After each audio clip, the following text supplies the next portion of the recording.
Good evening, everyone. This is Rooftop Sports, and I am happy to say that I am finally back for Mariners baseball. And my goodness, it has been such a very long time.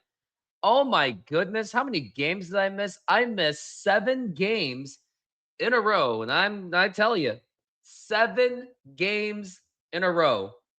Yeah, I'm definitely not getting to the 100 at this point, but I am back for the Mariners against the Detroit Tigers, and a lot has happened since. Oh, what we got here? Mariners will donate 50-50 charity proceeds to the Spokane wildfire relief, and I hope that nobody pockets that money. Make sure that all of that money actually goes to the people, the victims. Make sure it doesn't go into someone's pockets, not that person's pockets. Don't do that. Thank you. And then, yes, I'm happy to be here. And lots have happened has since. Brendan Donovan is back. Taylor Ward has been traded to the Seattle Mariners.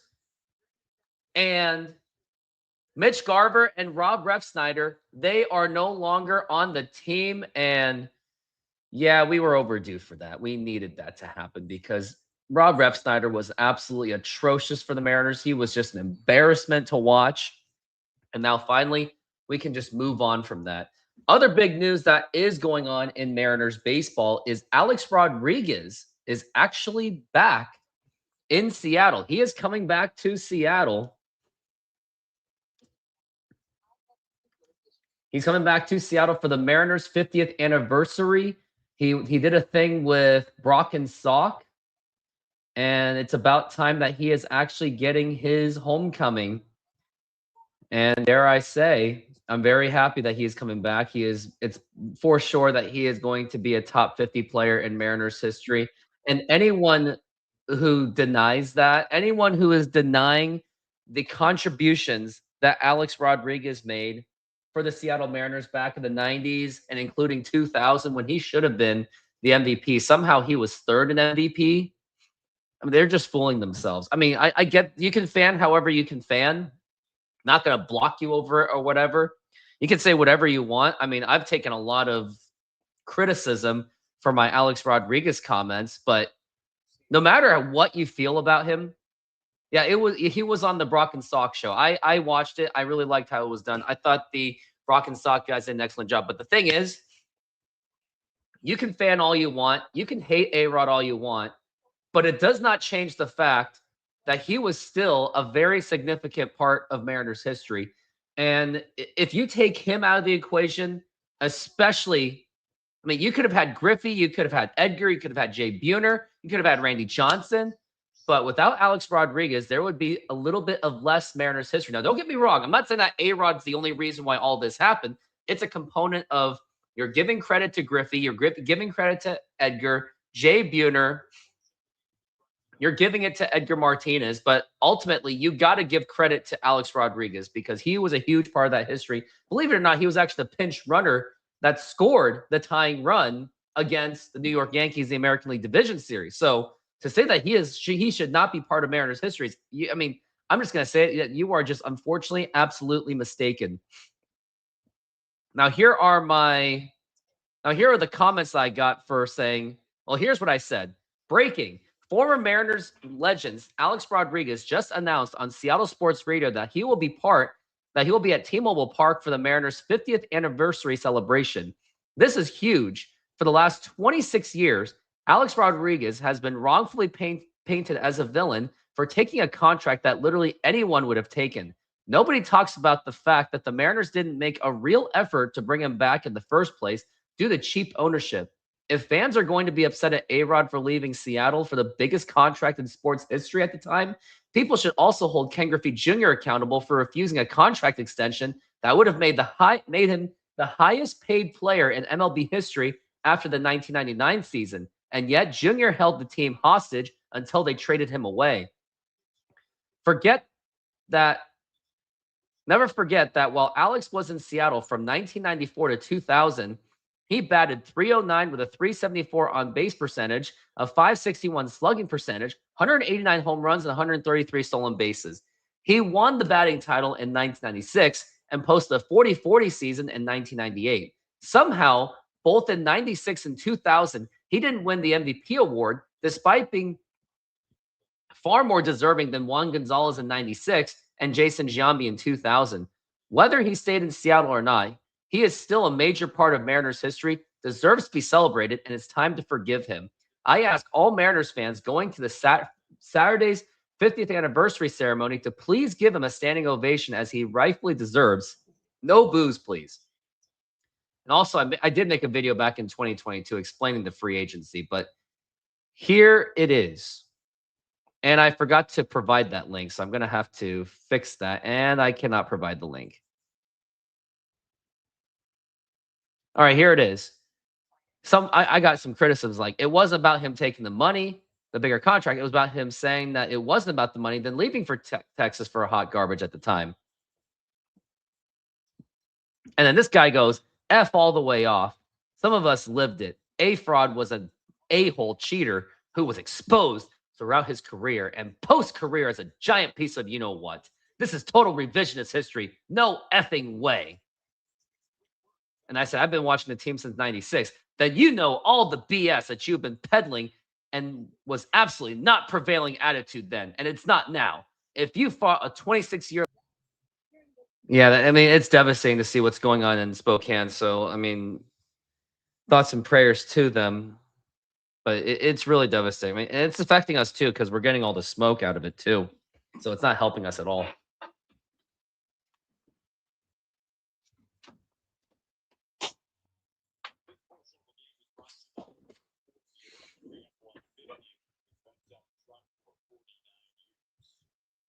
And we're getting ready for that first pitch. It will be happening in just moments. And I do have some videos on Alex Rodriguez when he was really he was a total Mariner cheerleader. Like, he was expressing how much he felt that the Mariners were going to be the ones to go to the World Series, but people just want to discredit that, which I find that very unfortunate. As we're getting ready for that first pitch, Emerson Hancock is on the mound. He's having an excellent season, 6-5 with a 3.26 ERA. He was going to be subject to trade, but it never happened because I guess the Mariners, they are serious on contending, except they didn't buy enough. But with Brendan Donovan back, I mean, it can't be any worse than what the Mariners had when they were having a disastrous platoon squad, to say the least.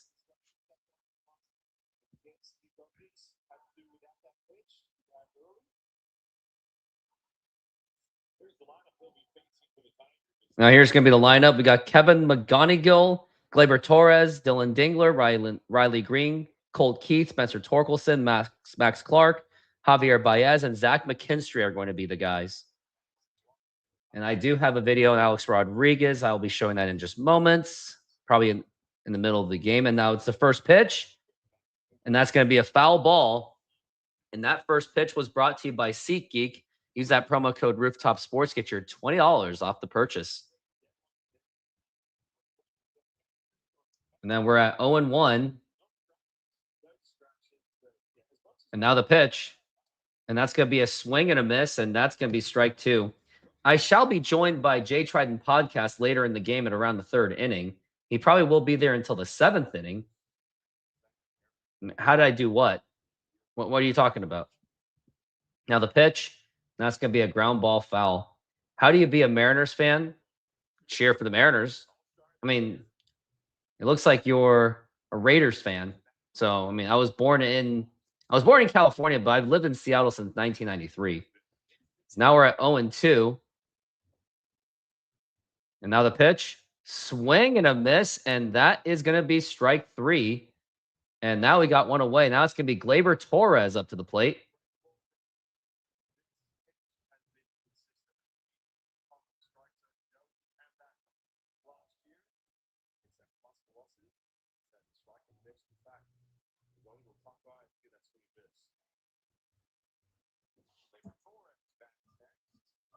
Now the pitch, and that's going to be inside for a ball.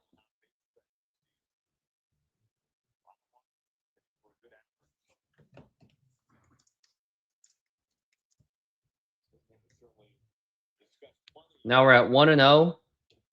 And that's going to be in there for a strike.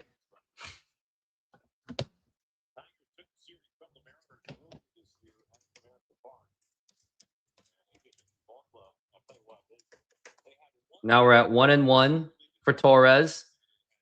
And now the pitch. Swing and a miss. And that's going to be strike two.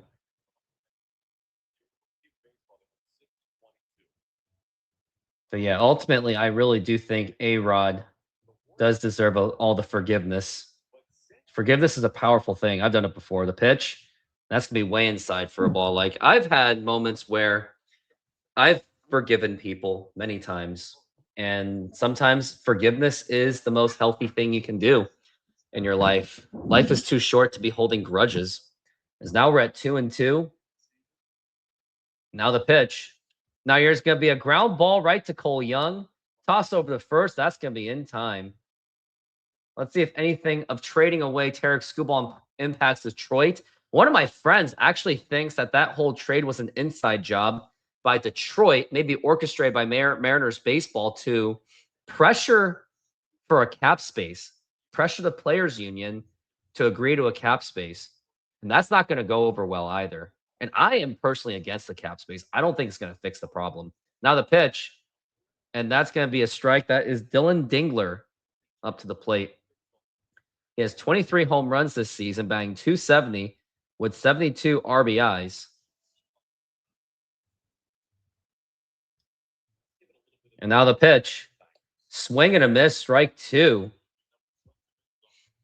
But yeah, I do believe that the time is now to forgive Alex Rodriguez. Like, I would be very disappointed if he gets booed. As now we're at 0-2. And now the pitch. And that's going to be a foul ball.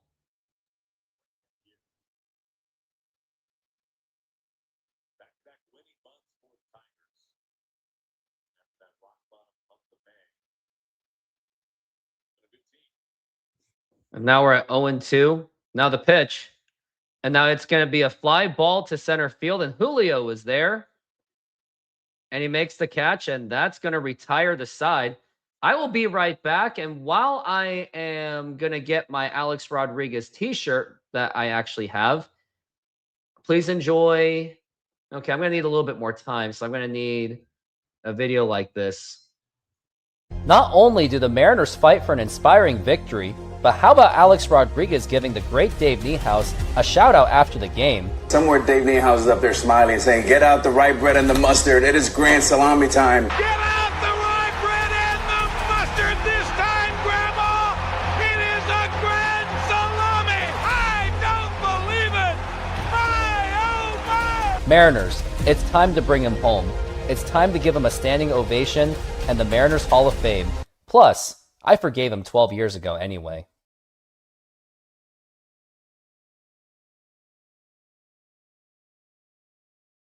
Somewhere Dave Niehaus is up there smiling, saying, "Get out the rye bread and the mustard. It is grand salami time." Swung on and belted! Get out the rye bread and the mustard, Grandma! It is grand salami time! I don't believe it! My, oh my! All right, guys, goodbyes only. Don't forget it. I'm back, and here, check out my Alex Rodriguez shirt. This is how much I'm a fan of him.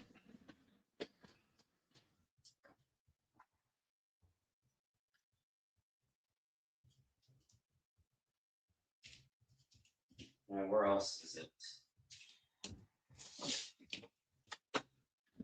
I also bought one of these too. It's my Alex Rodriguez action figure. This was from 2000, believe it or not, from his should have been MVP. And we are back from the break. And I didn't even get to go over the Mariners starting lineup, but here it is. It's Cole Young, Randy Arozarena, Dom Canzone, Julio Rodriguez, Josh Naylor, Cal Raleigh, Brendan Donovan, Taylor Ward, and Colt Emerson. Looks like the lineup you would think couldn't have been any worse. Is there anything I can rewatch on today's Brock and Sock to see the announcement? Yeah, let me link it to you because I do have the video right now. And I was going to show it throughout the game, throughout commercial break, the pitch. And that's going to be outside for a ball. There's the link, so save it for yourself. I'll show it throughout the game too. And now the pitch. And low for a ball.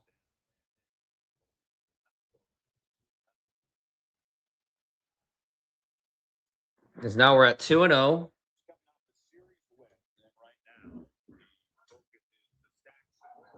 Now the pitch.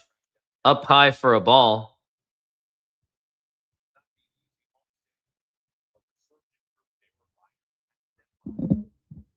Because now we're at 3-0. Now the pitch. And that's going to be ball 4, take your base on 4 straight pitches. Cole Young gets on base with a walk. And now we got Randy Arozarena to the plate. Also, other news has happened. Rob Refsnyder's gone, and Mitch Garver has also been released. Johnny Pareda is being recalled from Tacoma. He should have never been sent down in the first place. That was disastrous. And now we got Randy Arozarena to the plate. Now the pitch. Low for a ball, and that is going to be ball 1.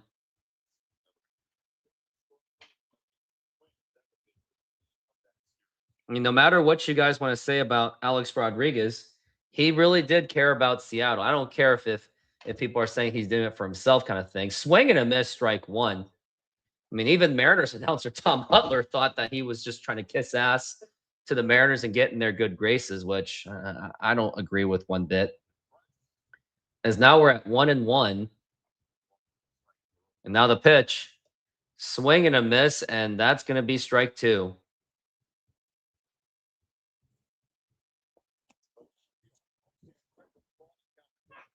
So now we're at 1-2.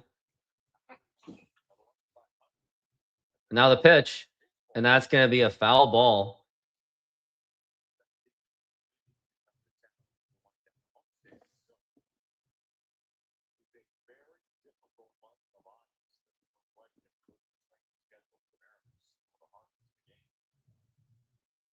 As we're at 1-2, the pitch. Now it's going to be a ground ball, could be double play ball, throw to second, and the throw to first, and that's going to be in time for the double play. Very disappointing at bat by Randy Arozarena, and now we've got 2 outs. We got Lyle Goldstein of the Marine Layer podcast. He said, if you boo A-Rod this weekend, 25 years later, step into the ring and with me debate-wise, there's exactly 0 of you who would have taken a $90 million deal versus a $252. Him returning to Seattle is just awesome. Fire me up. And of course, probably a lot of people just criticize the guy, the pitch, and that's going to be low for a ball.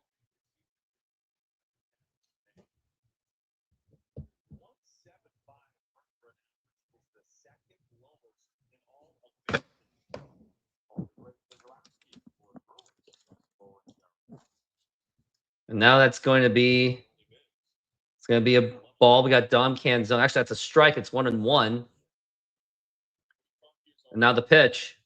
And now here's going to be a line drive, and that is going to be a base hit. And now we've got Dom Canzone, who is in the can zone, gets to first base with a single. But no, it is time to bring A-Rod home. Give him the love that he deserves.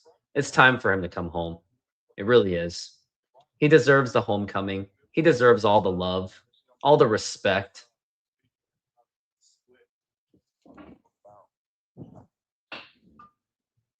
And now the pitch to Julio, and that's going to be in there for a strike.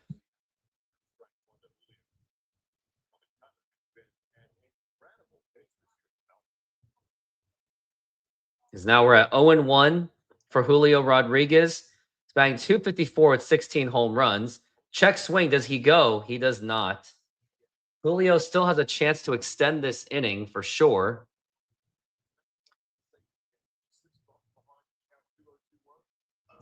As now we're at 1-1. And now the pitch. And that's going to be popped up, and that is not going to do it. Doesn't even leave even the pitcher's mound. And he makes the catch, and that's going to retire the side. Very disappointing inning for the Mariners, leaving a man on base. And it is time to get to commercial break. I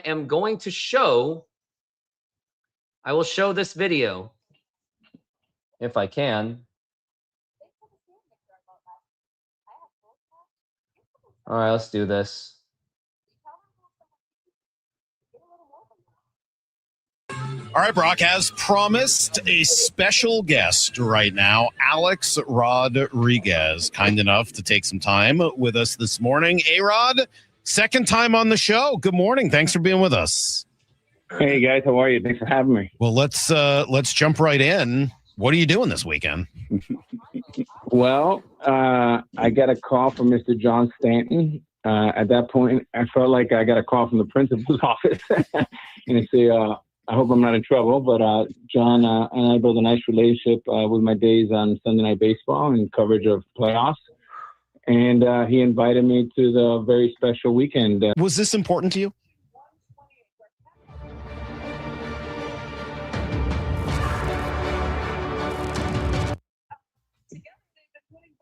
And we are back from the break.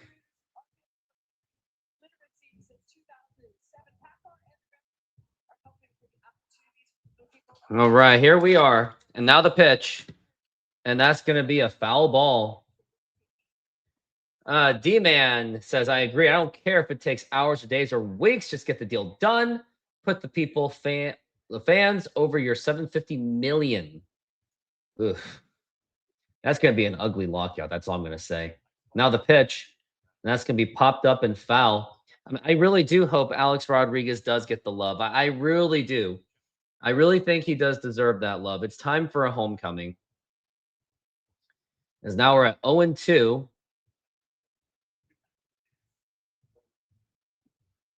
And now the pitch. And that's going to be low for a ball.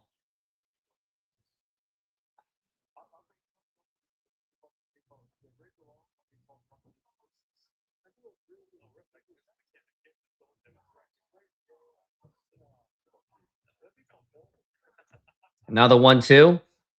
And that's going to be low for a ball.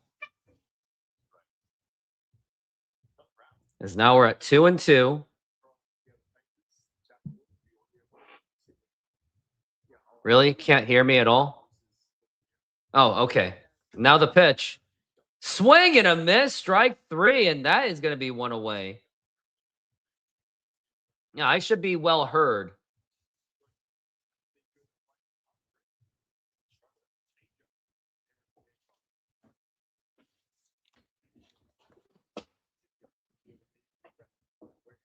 And now we got Colby Keith up to the plate. Now the pitch. And that's going to be in there for a strike.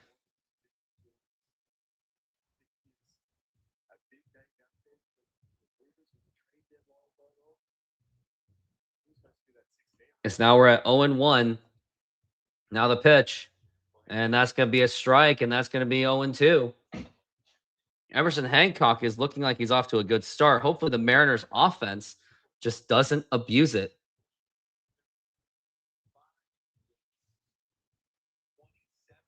And now we're at 0-2. And now here's going to be a line drive. Oh, and it's bobbled by Cole Young.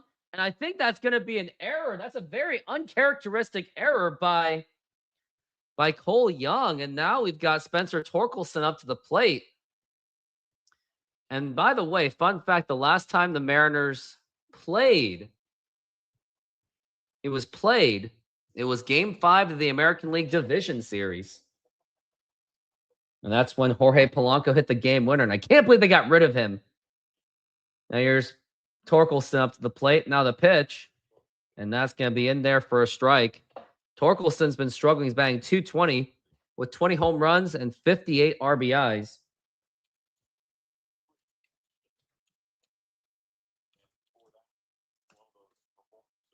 Now the pitch. And that's going to be low for a ball.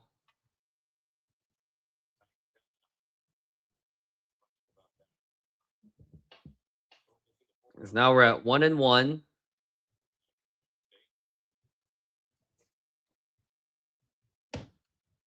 Now the pitch. And that's going to be in there for a strike. And what I like about this lineup too is it doesn't seem as platoon obsessed. That's what I was concerned. As now we're at 1-2. Now the pitch. Way outside for a ball. And a reminder, Jay Trident podcast is due to come on sometime around the 3rd inning.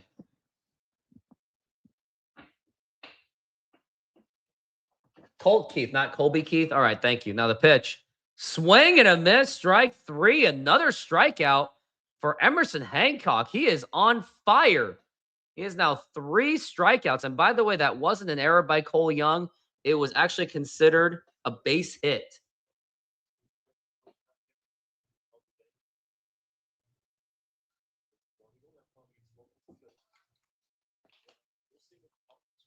Now the pitch. And that's going to be outside for a ball.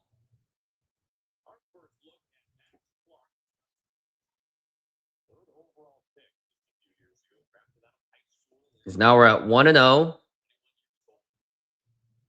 Now the pitch. And that's going to be in there for a strike.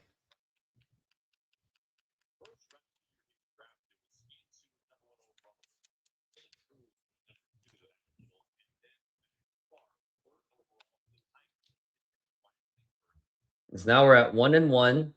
Now the pitch. And that's going to be a foul ball, strike 2.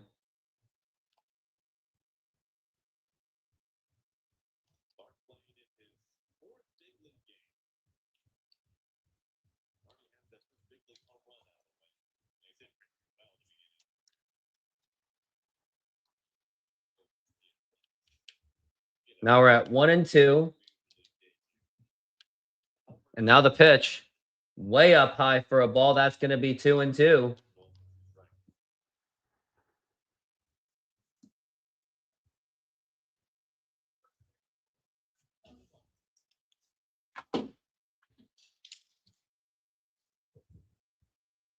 Now we're at 2-2.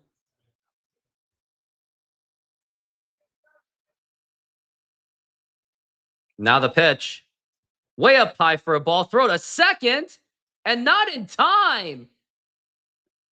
And that's a stolen base for Colt Keith. And I thought that he may have gotten him. I mean, he had a good jump. It was amazing that Cal Raw was even able to get to it just in time. And nope, he is safe, but not by much. Now it's 3-2 for Clark.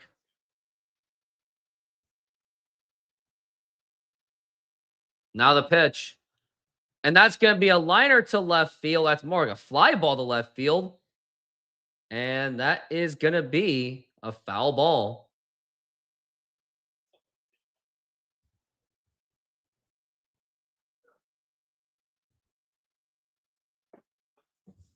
Now we're at 3-2.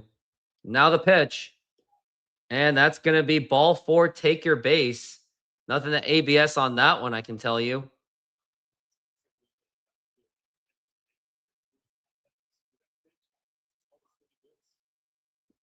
And now with a little bit of a pause going on in between at bats, I'm going to tell you that this is now my 55th show.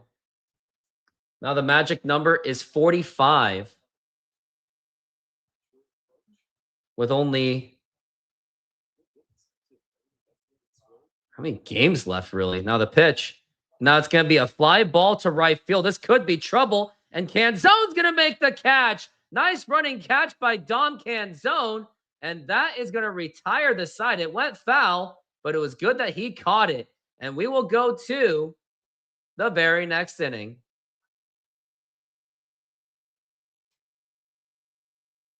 The emotions I had, but I mean, I've been getting booed there for 27 years, so I kind of had lost hope that this story would come full circle, and I'm over the moon, and thank God for the opportunity. I've been booed in my own way, not quite to the extent that you have. He gets booed a lot. I've had people get mad at me and boo that this man. Boo sulk. Maybe this is a hard question to answer, but what does it feel like to be booed like that? Well, I got a lot of practice. In some cases, I would say it feels great. But for me, if I can confess to you guys, it hurt when I went back to Seattle, because obviously Seattle was my first love, is where, Lou Piniella taught me how to be a baseball player, where Griffey taught me from being a batter to a professional hitter. Griffey taught me how to be a superstar. Randy, how to compete Joey how to prepare. I mean, there's so many people that I'm thankful for, and I'm probably as excited as you guys and all the fans listening that will be in attendance, because I look up to most of the 50 people that will be there as players and coaches and the entire organization. So just quickly to finish on that, assuming, and I would assume that there will be cheers in that moment, you'll be cheered, at T-Mobile Park in Seattle for the first time. What do you expect that to feel like? Well, I'm not sure there'll be cheers. I guess there will be cheers because my family will be with me. There'll be at least a handful of people. And I'm going to tell them to cheer really loud so they can mute the other 45,000 that'll be booing out of their minds. But look, I mean, I guess Mike and Brock, I challenge you with just a fun quiz here or a question. I mean, if you guys are up for and we are back from the break, and you're 24 years old, and one offers you.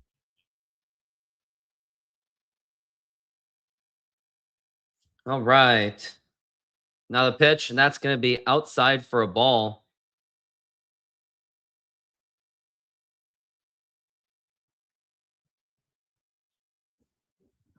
Now we're at 1-1.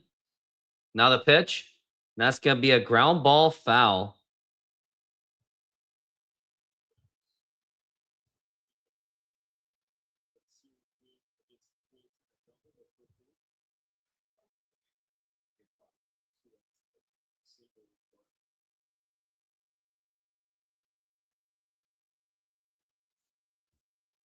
Now we're at 1-2. Now the pitch. Now here's going to be a ground ball right to the second baseman. Throw to first. It's going to be. Now the pitch. And he reaches, and that's going to be popped up. And that's going to end this inning. And he makes the catch. And that's going to retire the side. Nothing happening. Now back to reminiscing about Alex Rodriguez. X, and the other one offers you $150 million. By the way, I owe another 20. Where would you guys go? Mm-hmm. Yeah. Yeah, I'm out. I'm gone. 150 mil. Yeah. See you later. Yeah. Like, it's an easy question for me, for sure. Yeah, and by the way, my dad left at 10. I saw my mom collect food stamps at 12. It would be irresponsible for me, and if I had to do it all over again, you have to do it. You have to do it. It's an unfortunate situation. In some cases, but in others, it doesn't take away from Seattle being a place where they treated me like a prince there for 7 years. Mm-hmm. And I have the utmost, respect for John Stanton and everything the organization stands for. And never once did I react or say anything bad. I just took it for, 27 years and kind of, went about my business. It would be, you use that word, irresponsible. And A-Rod, we've known each other a long time. I think the last time you were on, I told the story of the little peachy folder that came out that I think have in a box somewhere in the garage, that you were on it and I was on it. And well, the career and Seahawk legend Hall of Famer was on it. The careers went a little differently for two of the three, but that's okay. It'd be irresponsible for me, because I'm sure some are listening and going to ask this question and say, okay, then how do you answer to it won't be about the money? Because people will probably have asked you that. Like, hey, there's no question that every human being would take $150 million more opportunity for everything that does and says. But what would you say, and what do you say to those that go, well, A-Rod, you told us that it wouldn't be about the money? Well, it's really not about the money. You can take a 30, 20, 40% haircut. And we are back from the break. Haircut. I mean, it's just a very simple formula. I mean, there's no decision.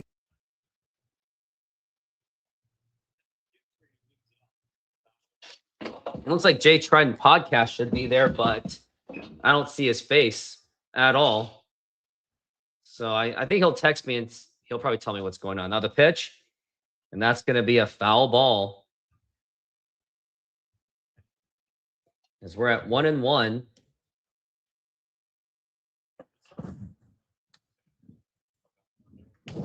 So we're at 1-1.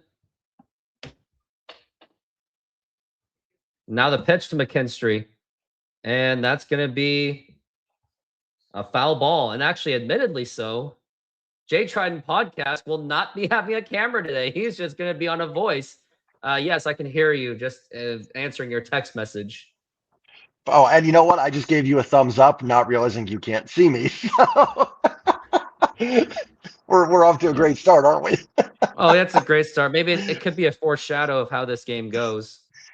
I mean, Hancock looks good from what I've seen so far. That's a positive. I don't have a lot of faith in the offense putting up many runs, but Holmes is well. I don't know about that now.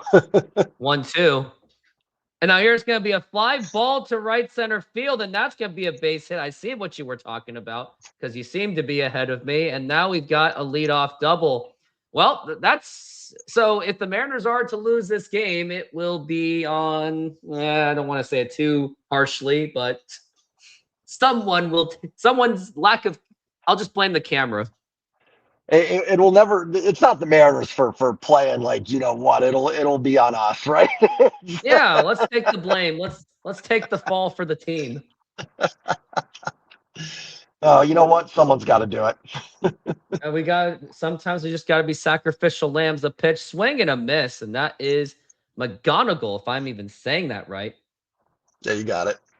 Oh yeah, I mean, only McGonagall I can think of is Professor McGonagall from Harry Potter. 50 points away from Griffin. Oh yeah, you too, Slytherin. As we're at 0-1, the pitch, and that's a foul ball, strike two. Lots to go over today. Like, so much I felt has happened for Mariners baseball. Like, I have almost lost count what has going on for today's Mariners game, as now we're at 0-2 for McGonagall. Now the pitch. Now here's going to be a ground ball. Runner goes to third. Toss over to first. That's going to be in time. And my senses are tingling for a possible already a lead run. And it's just sad because the Tigers are not even a good team. They sold, controversially, Tarik Skubal to the Dodgers. Like, I actually have a friend that thinks that whole thing was an inside job to trigger a lockout. I've heard some people say that. Like, I've heard some of the conspiracy theories on that. I won't go that far with it, but it's tough because, like, we don't know how many of the rumors of like, oh, they moved this and did this are true. But like, I've heard some of the conspiracy theories. Yeah, I don't think it's a bad one. Because now Not we're either. at 1-0 for Gleyber Torres. The pitch, swing and a miss. Like, the Tigers probably knew they were going to lose him anyway. So what did they got to lose at this point? Yeah, exactly. So it doesn't bother them. No, because they knew he was going to be gone. He probably would have went to the Dodgers, or maybe if the Mariners are willing to spend a little bit, why not the Mariners? Oh, and this could score the run. Another throw to the plate, and it is in time. And McKinstry's been thrown out. Nice heads-up play by Colt Emerson, and that Good is throw. going to be 2 outs. Nice play. Yeah, that was absolutely needed, because otherwise it would have been a lead run. Did he get the hand in there before the tag? I always get nervous. Oh on yeah, I these wonder plays if 'cause, like, I wonder if knowing AJ Hinch, he would totally challenge that, because what has he got to lose this season since the team is absolutely selling, or since they did sold? I think he got him, but those are tough. Like okay, it doesn't look like a challenge, but yeah, when you see those live, it's like, oh, out by a mile. Then when you watch them on replays, you're like, oh, like maybe not. Are they challenging? I can't believe he didn't challenge. He didn't do it. I can't believe it. I mean, I think they got him, but No, I think they didn't. Did they challenge? Because they keep showing it. Sure. I guess they did. I mean, it seems it would be in AJ Hinch's character to do it. Not seeing it anywhere in the Twitter if they're doing it or not. Yeah, it's always, we're in a tough spot because we're muted usually doing this, so it's like they don't look. No, I guess not. We're playing baseball, so I'm very surprised. I would have thought that they would have done it. Now the pitch. Now here's going to be a ground ball diving effort by Colt Emerson, but that's going to be a base hit. And good thing that they got that runner out, because I mean, it's 2 outs, but we got Green up to the plate, so more of the top heavy hitters for the Tigers are going to be up. yeah, exactly. Good effort there by Colt Emerson to come close to getting that, but yeah, definitely want to got to keep it at 0 because I just the offense right now in Melton looks pretty good, so kind of feel like that any 1-2 runs is going to be tough to come back on, so want to keep them at 0. Yeah, I am getting nervous. I mean, I would think anyone would be. And now here's Riley Green up to the plate. Now the pitch. And that's going to be in there for a strike. And that's going to be 0-1.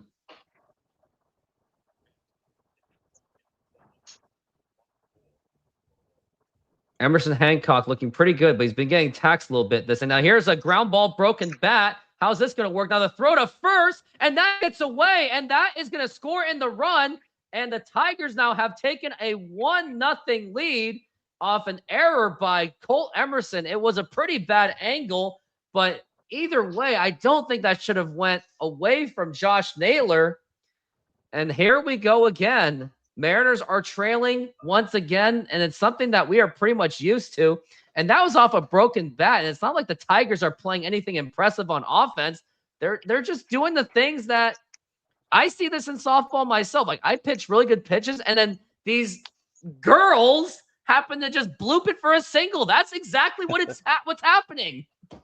And that's one that Colt Emerson's just got to keep in his pocket there. Maybe you have a play at third. Maybe you try to flip it over to Donovan, but no point trying to make that play there. That's what you call rookie mistake. And I think I would think that A-Rod's going to be like, yo, you can't do that. Yeah, just there's a reason why I brought him up. Now 0-1 to Colt Keith. And now here's going to be a line drive, and that's going to drop in for a base hit. And it's going to be another run, maybe another one out of the throw to the plate, and not in time. And now it's going to be 3-0. And the Tigers are now breaking this open to make it 3-0. And why is it that the Mariners cannot play against garbage teams? I mean, these are what's so frustrating when it's like, I mean, the McKinstry double was hit hard, but other than that, nothing really hit hard here, just soft contact. And unfortunately, it's finding soft spots out there. And, even if Colt Emerson ate that one, it's still probably 2-0 at least. So it doesn't change a whole heck of a lot, but just frustrating. I always said it that the two least favorite teams of mine in baseball are the Tigers and the Blue Jays. That's why I hated last year's playoffs so much. Now the pitch. Right? They always do this to the Mariners. And it's not like the Tigers do it in the most impressive way. They do it in like the most, like, let's say if the Mariners hit exactly like the Tigers, they would be a 100-loss team. Oh yeah, I mean, that's no way the Mariners get those things to fall in. Now it's gonna be 1-1. I mean, it's like we just had the trade deadline. You get Taylor Ward, Mitch Garver's gone, Paredes called up, Donovan's back, so at least there was some kind of like optimism. And now here we are. It seems as if we didn't even trade for Taylor Ward. I haven't seen him yet. He hasn't even batted. He's not out there in the field. And he's already in a hole. Right. Now we're at 2-1. And the throwback to first, not even close. And it's not like, I don't think this is really Emerson Hancock's fault either. No, I don't either. I'm with you. And this guy says, credit to him, Tigers play fundamental baseball. That's the difference. Yeah, Mariners have absolutely no fundamentals. All talent, but no fundamentals. 2-1. And that's going to be a foul ball. Lots to go over once we get to commercial break. We're going to be talking about like the moves the Mariners made. Of course, I want to talk about the most hot button issue that's going on right now. That's not even related to baseball play, the 2-2. That's going to be a foul ball. And also, if I'm the Mariners fans out there and they're not going to do it, I would boo this team after this inning. But no, they're going to be like, yay, good job getting out of the inning. I would be like screaming. And that's what I did in that Giants game. And everyone just looked at me strange. And then once I caught that foul ball by Julio, then they left me alone. And I gave the ball away to a kid. Maybe people are so tired of watching the team that they cheer because it means it's closer to the game getting over. So it's their way of booing. I like that. That's a good point. I'm okay with you saying that. Trying to look for the silver linings, because I'm not going to lie. There are some games this year that, man, I've been watching them. I'm like, they're down by so much. Just make easy outs. I'm ready for this to be over. I don't want to watch this anymore. And that sucks. Like, it shouldn't be that way, but that's been a lot a lot of times this year.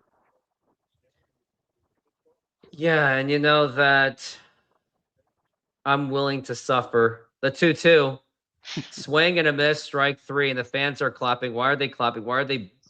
See, they're more likely to cheer. Is that awkward? The Mariners are more likely to cheer after giving up 10 runs than Alex Rodriguez getting not like getting an ovation or some kind of clapping or applause this weekend. Which I hope he gets. I'm a little nervous for him, to be honest. Not gonna lie. I hope he gets cheered. He deserves it. I mean, I it's mean, time to let it go. he expressed how much he's been nervous. Like he said that he only feels that his mother and his family are going to be the only ones to do it. And you know what? That would be. I think I find that very classless of the Mariners fans. Now, don't get me wrong, fan how you fan, but you should understand like the context of where Alex is at. But before I do, here was that clip where Alex Rodriguez was giving a shout out to the great Dave Niehaus on that Eugenio Suarez home run. Somewhere Dave Niehaus is up there smiling, saying, "Get out the rye bread and the mustard. It is grand salami time." Swung on and belted. Get out the rye bread and the mustard, Grandma. It is grand salami time. I mean, when you have Alex Rodriguez, he still remembers Dave Niehaus's famous sayings. That shows how much he still has a love for Seattle. But people seem to forget that because he made a decision that, I mean, who wouldn't make that decision? I mean, in the workforce, everyone does that. I mean, I don't see how. Oh, and you're muted, Jay Tron. I see that mute. Oh, and he's gone. Yeah. So, well, I guess I better wait for him to come back. And we are already back from the break, and we're here is Taylor Ward, who is set to make his Mariners debut. Says he has the lowest chase rate in baseball, but wouldn't we expect that to change anyway? And Jay Trident is back. Now we're interrupted by Taylor Ward after I was showing off the A-Rod shout out. Now the pitch, that's gonna be a ball. Not like it's anything going on, but yeah, I mean, A-Rod has been saying it for years how much he cares about Seattle. He loves the people he played with. He always talks about how much he loved playing for Lou Piniella. He actually admires Jay Buhner and his leadership. Remember when I told you the Taco Bell story where he took his tacos, he confiscated his tacos for being late for practice. The pitch, that's gonna be a foul ball. Yeah, and it's something now. I mean, at the time, guys leaving for that big money wasn't as common, but nowadays, I mean, everybody does it. I mean, every player just gets their bag where they can get it. You know, today I don't swing and a miss, and Taylor Ward goes down. What a debut! All right, go on. Yeah, so I mean, I think today it's a different game than it was back then, and it's listen, like I don't mind booing him when he came back with Texas. That's fair, and that's what you do. But now, like it's been 25 years. He was a great Seattle Mariner. Not like the 2001 team took a dive after he left or anything. It's time to move on and I mean, if we're gonna boo A-Rod, Griffey demanded a trade to a specific team. That's even like worse. To be, and I said that on my Twitter X, and I said on my Twitter X. But if anyone dares to say that, it's like, no, but he just wanted to be there with his daddy. I'm like, yeah. There's more than just that. Come on. Well, and even so, you're still forcing a trade to a specific team. Yeah, I mean, luckily the trade that was the best possible trade the Mariners could have made out of Ken Griffey Jr. to just be only because of Mike Cameron. Now the 0-2. That's going to be a foul ball. But yeah, I mean, Griffey was given a contract extension offered. He was going to be the highest paid player in Major League Baseball, was going to have the tutelage of Lou Piniella still and Jay Buhner. And he was like, no, I want to go away. And now the 0-2. And he even, there was even if you saw his Griffey documentary that was released, I guess, almost 10 years ago. Or maybe 5 years ago, they were saying how much he actually didn't want to be in Seattle in the 99 season. He showed it, the 1-2. It's going to be a foul ball. Cole Emerson's still fighting this off. And yeah, and I want to be clear, people should give Griffey standing ovations. Like, I love Junior. I'm just, we're just pointing out that, like, I mean, what's really that, and truthfully, you could make a point that like, hey, Alex wanted to stay. If they would have offered him that money, he might have. So who's worse? Who did the worst thing? And I love Junior. So it's not. It's just time to move on from it. It's been over 20 years. And plus, even most of the Mariners content creators, even the ones I disagree with, even they're coming out and saying, you know what, it's time to forgive him. But I am proud to say that I was the first to say it out of everyone.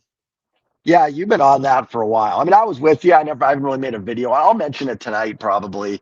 But yeah, it's definitely something that's, yeah, no, I've been with you on that from the get go. It's time. In 2001, fine, absolutely fair to be upset. It's 2026 now. Now it's going to be popped up and fouled. I mean, these are the same Mariner fans, and I have to call it out. It was around the time in 2012, and the hate was still there, of course, because also he's on the Yankees. Felix actually beamed A-Rod. It was back in July of 2012. And there's actually a YouTube video where you could actually hear fans cheering, and there was a fan screaming, hit him again, like several times now the pitch. And for those people that say hit him again, I may be under the assumption that you haven't even played softball. I mean, I took a 70-mile-an-hour exit velocity line drive as a pitcher right to the arm a month ago or almost 2 months ago, and that put me out for 2 weeks, and that was not fun. Not saying it was traumatizing, but for many, it would have been. The pitch, now here's going to be a ground ball. You better run your butt off, and now it goes to first. This is not fun. This is really not fun. It's going to be retiring this side. It's going to be 3-0. These are like these are like the worst games to me because like 1-0, even if it's frustrating, you go, listen, someone runs into one, we're tied. If you're down 10-0, we can make a lot more jokes. 3-0 is so annoying because it's not over. I mean, a couple bloops and a blast, you tie it, but I could not feel like any less confident that they're going to tie it. Like if you ask me percent odds they win this, at like 1, that's just off my own gut. I hate these type of games. These are like my least favorite to watch. It makes me want to just keep talking about A-Rod. I mean, honestly, I think A-Rod's the only thing that's keeping me from being extremely frustrated. But yeah, I mean, anyone who would cheer for someone getting hurt, including the George Springer one, because I called out Mariners fans on that. It's not something to cheer for, no matter who it is, because I mean, just by playing local sports and a recreational game, I've seen injuries, and they are no joke. Like when someone gets injured, everyone, like the entire field turns into a library. And that's what happened in my softball game when I got struck in the arm. And the only thing that was moving was my third baseman. He got the ball off the ricochet of my arm and throw out the runner. And the guy who hit the ball, I don't even think he ran at all. I think he just jogged. He probably just took the out too because of guilt. But anyways, I mean, no one should be cheering on anyone getting hurt, even whether it's A-Rod or George Springer or anybody. But besides the point, I really hope he gets that homecoming that he deserves and give him the Mariners Hall of Fame. Sure, 94 to 2000 might not be long enough to give it to him, but they've been flirting with I don't know. Ibanez actually has a case, and he wasn't even with the Mariners for a decade on legitimate starting roles, but he's been considered. So if they're going to give it to Ibanez, then A-Rod's got to get it too. Well, and if you're doing top 50 players, I mean, then do it. And if you're not going to have A-Rod in your top 50 franchise players, then it's not a real list. It's a fake list. Now listen, if we're talking about things with, Bonds in the Hall of Fame, I think Barry Bonds should be in the Hall of Fame, but fine. If we want to talk about PEDs and stuff, that's understandable.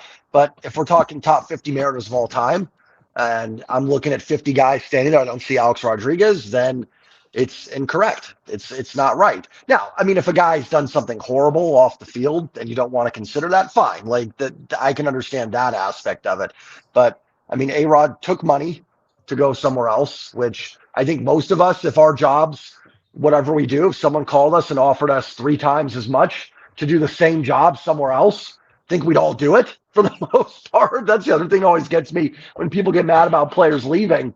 It's like there's no more loyalty. I remember someone at work told me that. This was like 2006, 2007. They were talking about I don't know, someone signs a free agent, and we worked a Now department here's going to store. be a fly ball to left center field, and Julio makes the catch. All right, go on.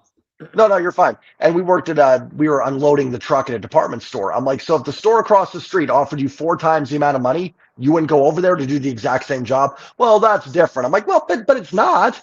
I mean, it's really not different. Like, we'd all do it too. So, I mean, we can be mad at the guys, and booing and fun is fine, but doing it, like now for the anniversary special is not. Like, you want to do it 0-1, fine. I'm with you. Like, calling for hitting guys and stuff, that's just not my style. No. And there was a time even in 2014 where Lou Piniella, in his Hall of Fame speech for the Mariners, he was actually pointing out all the players as we got a ground ball. Here's Cole Emerson, maybe throw it better. And he barely does. And that's going to be 2 outs. He was calling out any of the players that he really enjoyed coaching. And he brought up, as soon as he brought up Alex Rodriguez, everyone booed. And I also found that very disgraceful because it's Lou Piniella's time. Don't ruin it. Like, let him say what he needs to say. At least make it silent, but don't boo right in front of Lou Piniella's like biggest spotlight since like Right. 2002 when he yelled at CB Buckner and tossed a bag. But then when he comes back for like the first time in like a decade, you boo when he's talking. That's not appropriate. Here's McKinstry, the pitch. No, I think that's a great point. I actually have a little bit of a hot take on this in general. I don't know if you want. I mean, I don't know if it's super hot take. I love hot takes. I say hot takes all the time. And I don't know. And if anybody, again, if people disagree with this, it's fine. I'm not going to the grave going, this is my stance. I don't mind booing like when John Stanton gets announced and booing him. But if Stanton's giving a speech and he's saying something like, hey, we're honoring Ichiro today. Like, no, we shouldn't boo during that part of the speech. You know what I mean? Because that's meant for the player. It's just the person giving it. Like, I even have another maybe mini hot take. I have no problem people booing Dan, right? Like, I know you did when they announced this. Like, that doesn't bother me at all. He probably should be booed right now, to be honest. I will say during the 50th, I wouldn't boo Dan, like during that celebration, because to me, that's honoring the player that did a lot for the organization. Now, once the lineup's announced and we move into managerial, I would say yes. That's that. But I mean, again, I'm not like, if people disagree with that, that's totally fine. But I think during the 50th, it should be a celebration of, the great players that have come through here. I'm gonna disappoint you. If I somehow find myself at the game, I'm still gonna do it just for accountability. No, it's fine. Listen, I don't. Yeah, I'm just oh my gosh, ball 4, take your base. Should challenge that.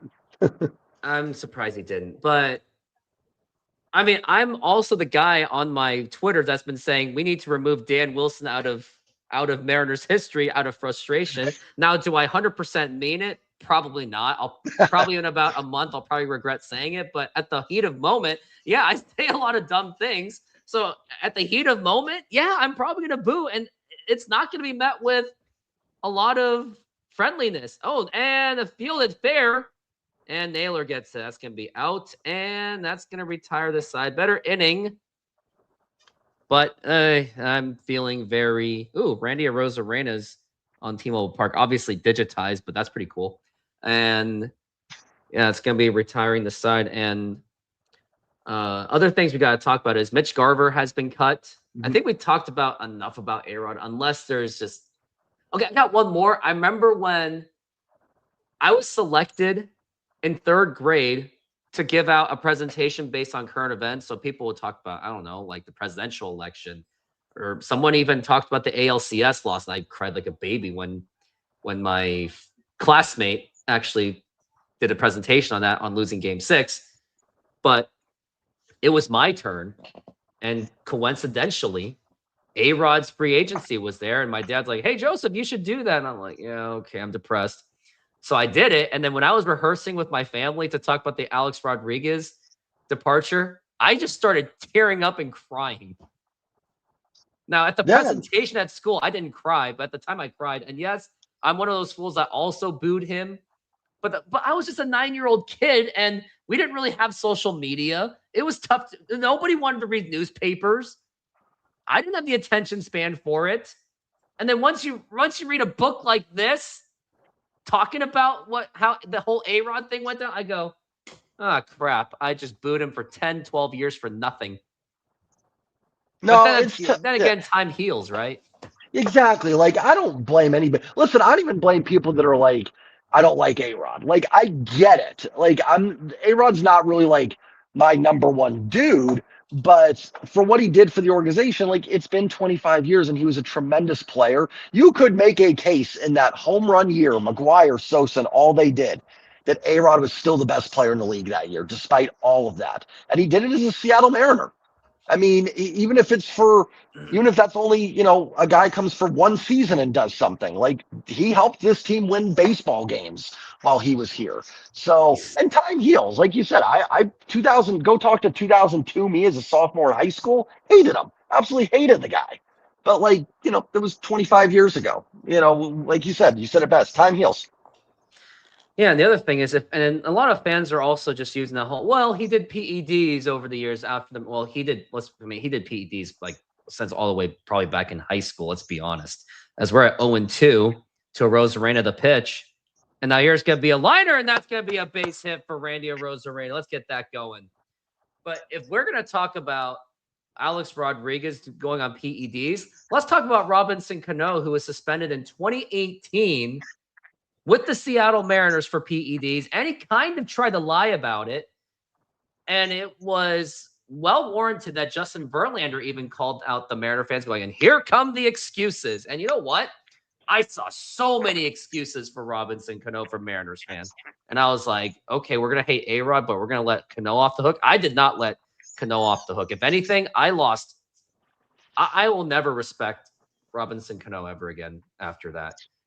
I mean, I'll appreciate that he tried for the Mariners, even though I thought he was a fool for signing here, because he should have known what he was going to get himself into. Like, he said, "Oh, the Yankees disrespected me for lowballing me," and I was like, "Yeah, wait till you get to the Mariners, and you're not going to get a winning team." Yeah, I mean, he got his bat. I mean, is Cano a top 50 Mariner? Is he expected to be? I think he's still going to be. Honestly, like, this franchise, like, when you go, I mean, there's some great names at the top, right? Like, but you get to the kind of that 20 to 35 range, and you start going like, man, like, I mean, like Luis Castillo, top 50 Mariner. I mean, it's the list thins out very quickly in this franchise. Hey, if Jeff Acero if the Mariners won the series in '97, I think he would have made a case because of his Game 3 heroics if you remember, we actually talked to him about it, and he said, "Oh yeah, Lou Piniella just told me to just relax, basically, and just not think about it." Yeah, they were like in a restaurant. That was a great story because Lou is such like a intense guy, so you think of him as being like a, like just that bulldog type. For him to just be like, dude, just relax, man. Like is great. I mean, Facero could make a case maybe at like the bottom, like 48, 40. I don't know what it looks like. The 45 through 50, and it's going to be popped up into right center field. It could drop. And of course, it's an amazing catch. Of course it is. I mean, and they're taking away my rights to give Dom Canzone the nickname. And by the way, I just want your honest opinion, and do not say it's good just because we're friends. If you say it because we're friends, I actually feel more offended. All right. So what does it when Dom Canzone hit a home run, I scream Dom in the can zone, does it really click? Because actually, believe it or not, even my best friend, my cousins, they say it does not work with them. And I don't know one person that likes it. But wait, here's Julio Rodriguez. Maybe he'll hit something to pitch. And no, he swings and misses. All right.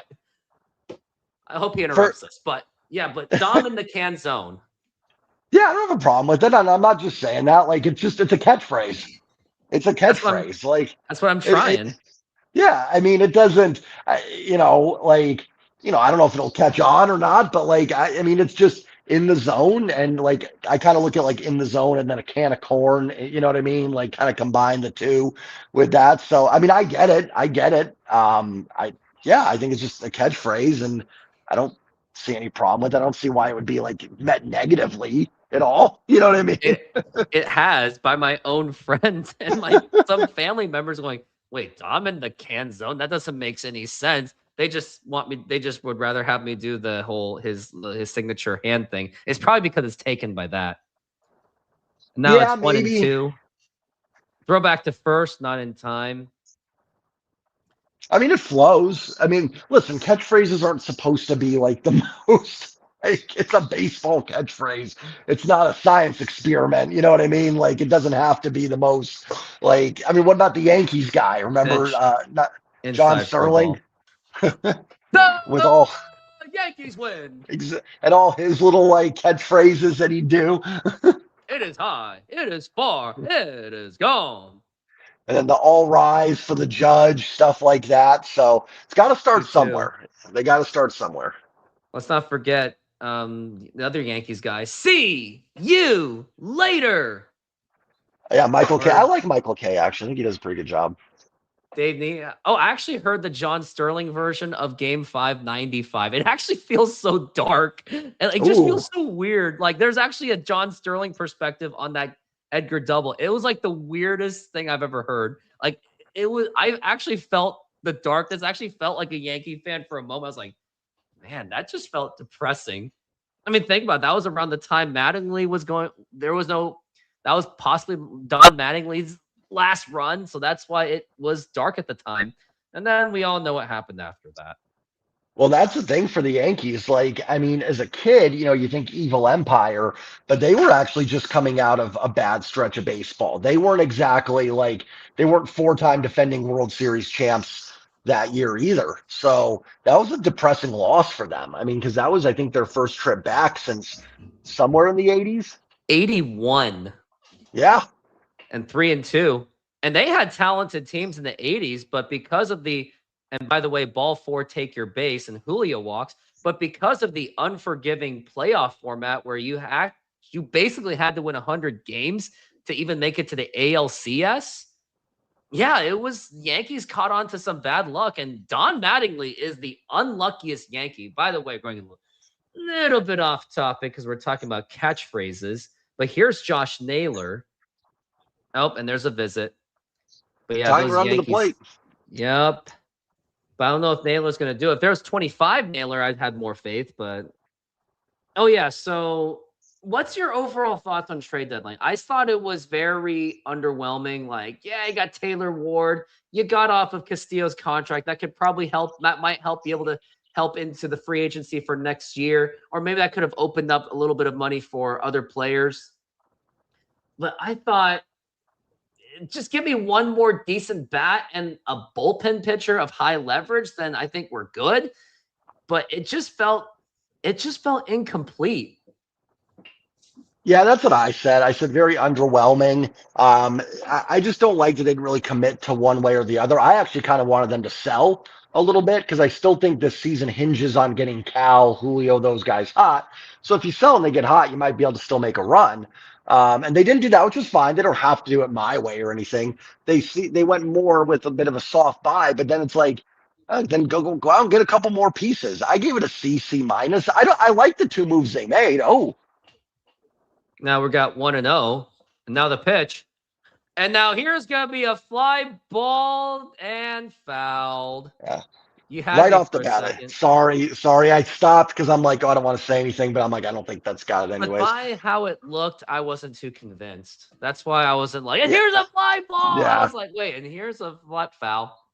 And then Naylor was just kind of I wasn't sure at first if he was watching it or like, oh, I didn't get it. My favorite one was in Game 6. He hit a home run and he knew it was gone, and he just looked the other way and just threw his bat. The pitch. I remember that, and I thought he didn't get it because I'm like, oh, he doesn't think. I'm like, oh no, he absolutely got it. But yeah, I mean, the 2 trades were fine. I like both the trades. Just if I'm evaluating those moves, they both get a good grade for me. They were both good moves. It was just, not doing something else. I just thought they left some meat on the bone. So I gave like a C minus. I think the 2 moves were fine in a vacuum, but it's just kind of an underwhelming trade deadline.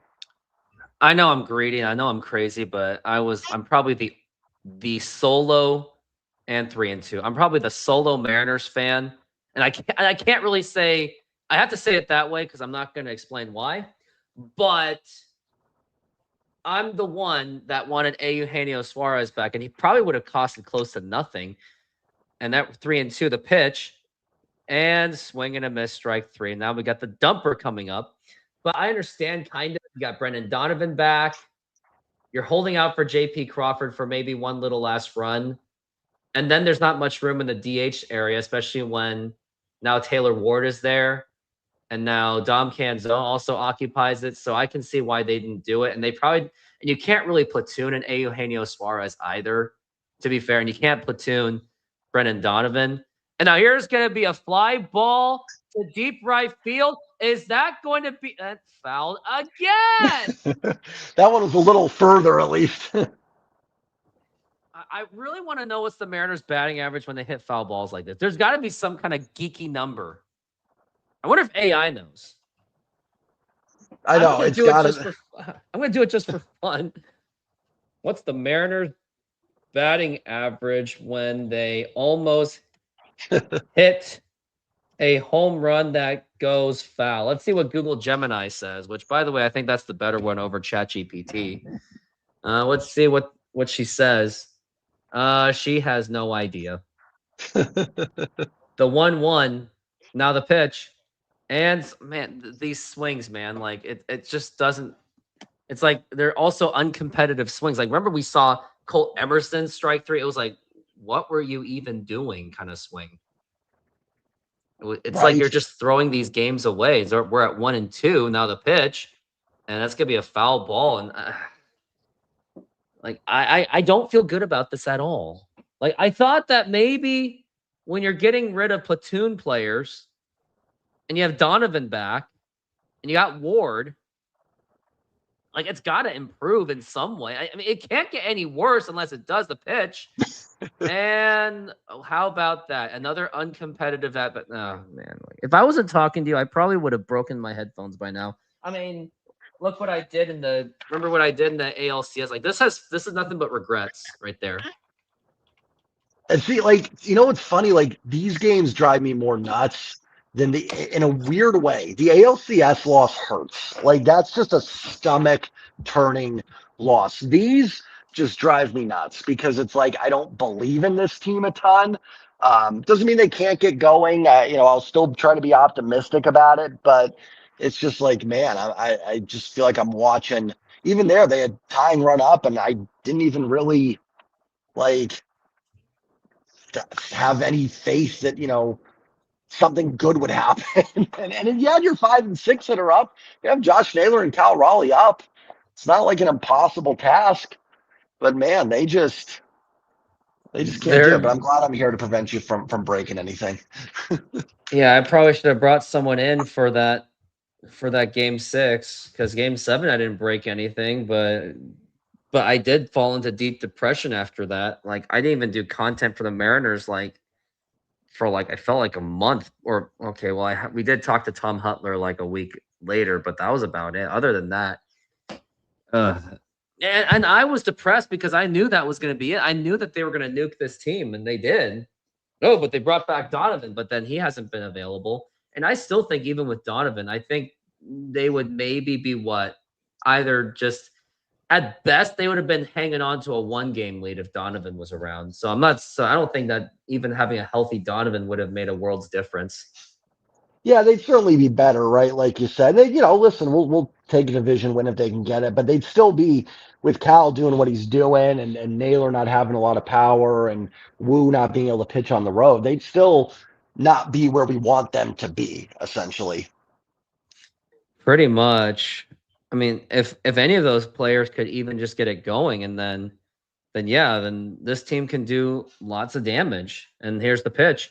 And the fact that the Mariners are even still within the playoff race, and here's Josh Naylor about to make the catch, like the fact that they're still within striking distance of the division with the core, the entire all-star core just completely playing atrocious, is an absolute miracle, which is why players like Dom Canzone deserves a lot of love. Cole Young deserves a lot of credit because they've actually been carrying this offense. I mean, Dom Canzone, out of all players, carrying this offense is not something that anyone would have expected.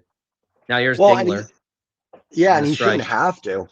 I mean, that's the thing. If, Dom's having a great year, imagine him doing what he's doing, hitting, sixth or seventh or something in the lineup. And certainly Dom's earned, higher than that. But like, man, this lineup, if everyone was clicking, and I know that's like, of course, well, if everyone's locked in, but even if everyone plays the back of their baseball card, I mean, this lineup can click. It's even today, 1 through 9, there's not a lot of easy outs in it. But you know what? There is, because Cal's been awful. Colt Emerson's shown some signs, but he's got some strikeout issues. So maybe I shouldn't say that. There are some holes right now. It's not 2025 anymore. I mean, the division is so bad that there are even Mariners fans, or not, no, Astro fans are even saying, like, yeah, when are you Mariners actually going to get it going? Now, here's a fly ball to center field. Now, here's Julio makes the catch. Like, you saw my post where I said, this is Mariners fans and Astros fans trash talking in 2026, where it's basically who can crap on their own team better. Right. and unfortunately, sometimes there's just years where you don't get going. And I hope that's not one of them. I hope they still, the September schedule is pretty easy. Hopefully, maybe that's the time. But like at this point, I think we're all hoping that if the Mariners can, and here's going to be a fly ball to deep right center field, and Julio is looking, and that is gone. That is going to be a home run for Green, and the Tigers just add to that lead to make it 4-0.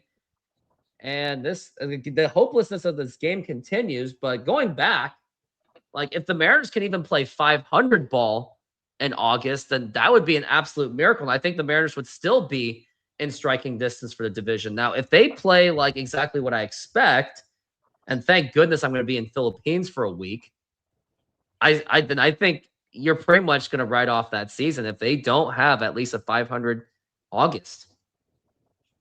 Yeah, and that's the thing with this August schedule, so difficult. It's really a survival, which is okay. If you're 2-3 games ahead, that's not a big deal, right? But when you're, looking now at 3.5 games back in the division, it's tough because you need Houston to lose, and they're just not losing at all. Now there's going to be a ground ball, and that's going to get through for a base hit. Fair ball. Donovan just could not get there, and this is all happening on 2 outs. So here's the thing. So the Tigers, they are playing just fundamental defense. They're killing our offense based on amazing plays, and they're just killing our team based on fundamental play. And it's not like they're playing like they're like hitting the lights out either. Like the only impressive hit that they've hit was that Riley Green home run. Other than that, it's been like a bunch of bloopers, some errors.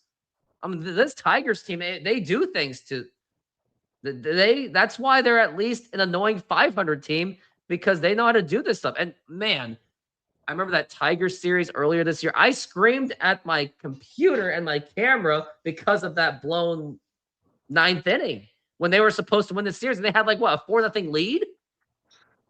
That's right. I forgot about that game. That was the beginning. And I said that was the beginning of the collapse. At that time, I said, if the Mariners don't win this series, the collapse will begin. And here we are. Yeah, because that was not too long after they had that little winning streak, where they actually looked like, oh, okay, here we go. And that was, I think, one of the first series right after that. And they just they lost that series to Detroit. I don't remember what they did after, but yeah, I mean, ever since then, they've won a couple series and stuff. But man, it has been even when they win, it feels like a grind. I remember I made that huge ranting post on Twitter X that where I said, I don't care if the Mariners won. I remember I said I almost wanted to hand the win back to the Twins. That's how upset I was when the bullpen just completely blew a 6-0 lead by themselves, literally. Like, I was that angry. Of course, I'm going to get those fans are going to go, well, then why are you cheering for this team? You're not a true fan. Go cheer for the Yankees. I'm like, but then you're going to call me a bandwagon fan if I do that. So what's the point? I mean, that's the thing. Like, you can't just naturally just cheer for another team. Like, you can't just hop from the Mariners and go to the Yankees or the Astros. It doesn't work like that. And unfortunately, I did that experiment in 2017 and 2019. And I said those were the worst years of my life as a baseball fan. it was a long story how I did it. It was a very long, sad story. People still make fun of me for it. I have some that still remember it. But that was when the Yankees had like a prime offense, record-breaking home, and I still didn't really feel it. I even joined Yankees group pages, and the chemistry just wasn't there. I had more chemistry beefing with Mariners fans than agreeing with Yankee fans at the time. See, it always brings you back. Yeah, like so I've already tried it, and it and after the Mariners traded Cano, I was like, okay, I'm back. I'm buying the stocks when it's like dead. Yeah, because they finally, at least, they committed to what needed to be done at the time. The Astros and A's were well ahead of them, and then it was time to blow it up a little bit, for lack of a better term. And honestly, those weren't the worst years. It wasn't a bad No. time to quote play bandwagon because it was a very like hopeless era. It was Nelson Cruz was getting a little bit older. Cano had the steroid baggage, and then Felix was just falling apart. And then Kyle Seager also took a dive too in his career. So I wish I started my channel in like 2019. I did too. I think Yeah. that would have been the best time to start. I think we both would be. I would say we'd be both up in like in the 7s or 10s, but we definitely would have Yeah. gotten the COVID-flation for sure. Yeah. Yeah, I think it would have been a good time to kind of hop on, because the games wouldn't have been as like, oh my gosh, why did they lose and stuff like that. So I think it would have been a good time. And like you said, it would have, then during COVID and everything, and the 60-game season was tough for me. That one would have hurt because I just never got into that. And I know it sounds harsh. I just never got into that season. The crazy thing is they almost made the playoffs that season. I Now know. the pitch. Now here's gonna be a ground ball by Taylor Ward and the throw to, and this is so uninspiring. Like I know. can we This like, oh is my gosh. this will be my last half inning too. I've got to get rolling, but hopefully Honestly, a I 2-out can't rally. even blame you. Well, I I can't stepped even in blame and I stepped in at 0-0 and immediately they blew it. I've had bad luck doing videos with other people. I have not experienced a win with somebody else in like ages. Where's Josh? Josh! Yeah. Yeah. Where is he? I haven't seen. Is he still around?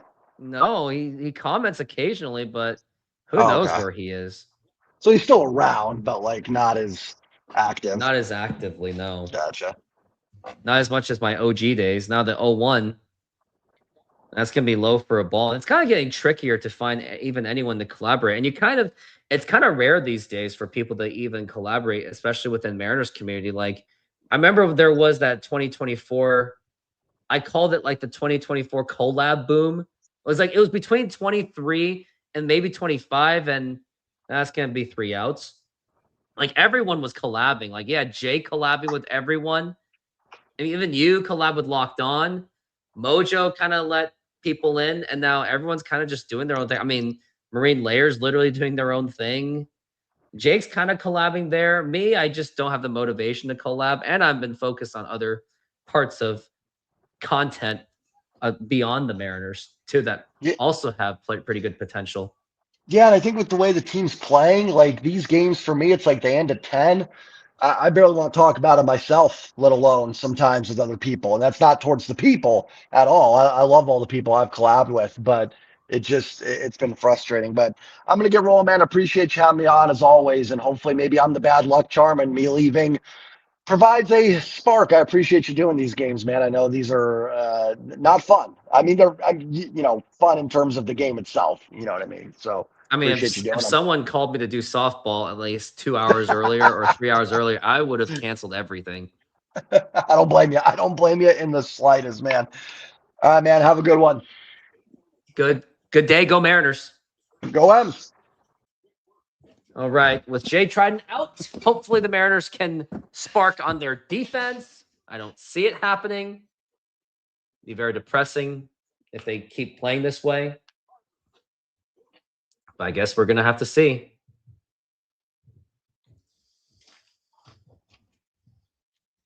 And now that he is out, I'll go back to doing the, I'll probably go back to doing the, man, what's it called? How's it going, Christian? How have you been? It's been a long time. And we are back from the break.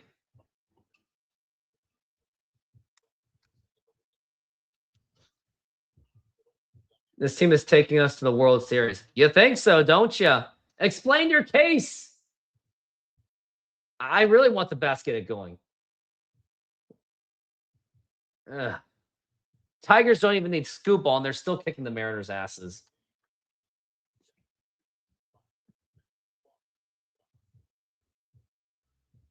Now here's Clark, and now the pitch. And that's going to be low for a ball.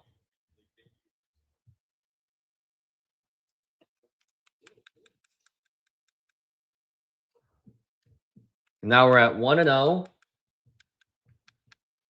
Now the pitch. And that's going to be in there for a strike.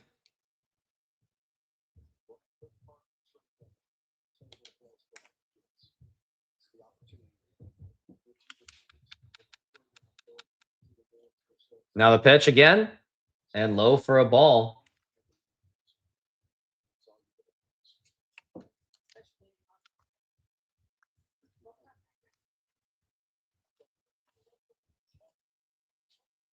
Now we're at 2-1 for Clark. Now the pitch. And that's going to be a foul ball.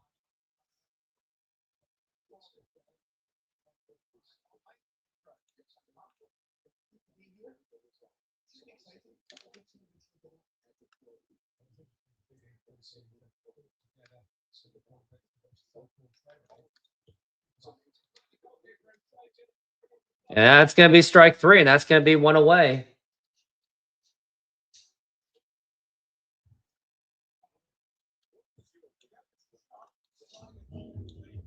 So now we are at 1 out.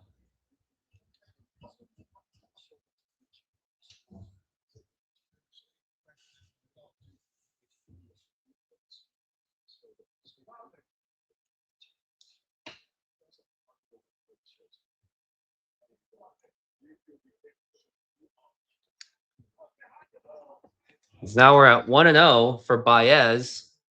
Javier Baez, that is. Now the pitch. Swing and a miss, and that's going to be strike 1.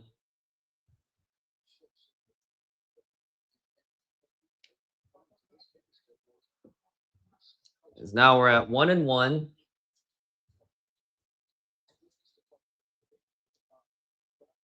And that's going to be strike 2.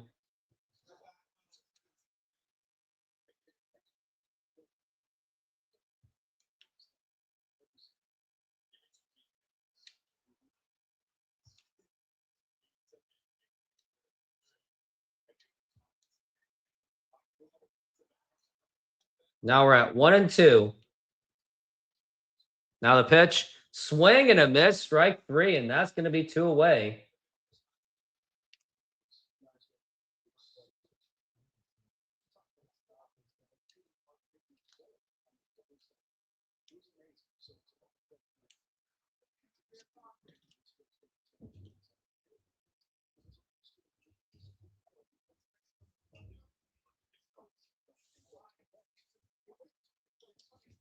And that's going to be a grounder and fouled.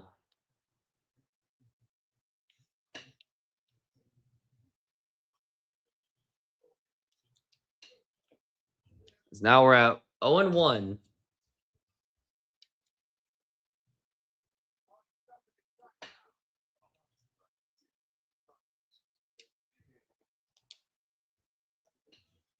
Now we're at 0-1.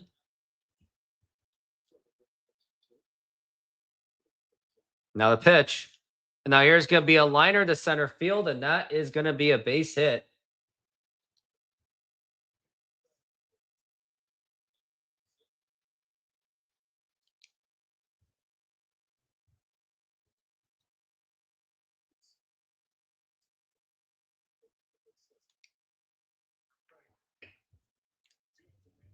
Got 2 outs with a man on.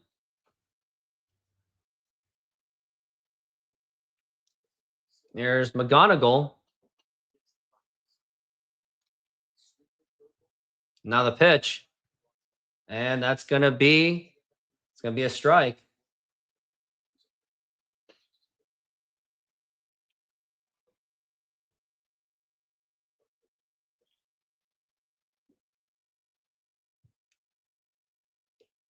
And that's going to be a strike. That's going to be strike 2.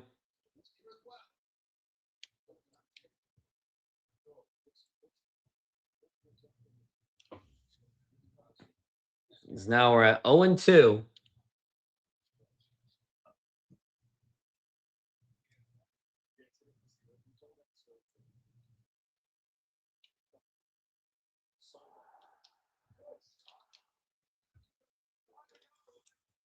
Now we're at 0-2. And that's going to be, he's thrown out. And Cal Raleigh's able to throw the man out, and that is going to be retiring the side. And now I want to go back to the whole Alex Rodriguez video thing. I think I owe you guys for that.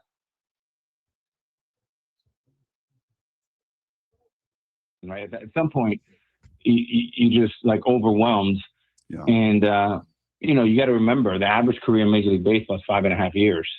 So, you know, maybe somebody else could be much better than I am, but I haven't met a human yet that would turn down, you know, on that type of deal. And way back then, A-Rod, way back then, did you have any idea that was coming? Did your agent at that time have any idea that kind of offer would be on the horizon? No, again, it came out of nowhere. That's why I thought it was going to be pretty comparable. And I ultimately thought that I would stay, if it was anywhere near close, I would stay in Seattle. But look, that's water under the bridge now. Yep. I made my decision. I stand by it. It's really not about the money unless it's, you know, something that's astronomical like it was. I took less to stay in New York. And, you know, not the type of figure we're talking about here, but, you know, a pretty good haircut. And you move on. Look, you make decisions and you have to live with them. And I'm very proud of every decision I've made. Well, on the positive side and on the flip side, I remember when the Huskies went to the national title game a couple years ago and played in that, I got a chance to see guys I had not seen, Alex, for 10, 20 years. And it was a reunion. It was tears. It was just joy. It was so many of those things. You're going to get a chance, I'm sure, to see guys maybe you've not talked to or you've not seen in a long time. Talk to me about what you're looking forward to and connecting that way this weekend. Well, I mean, I can just think of people that are very, very special to me that were with me in my formative years that really taught me how to be a professional. I mean, I still remember at 17 years old being scared out of my mind we are back when I met Dave Buhner. I mean, in my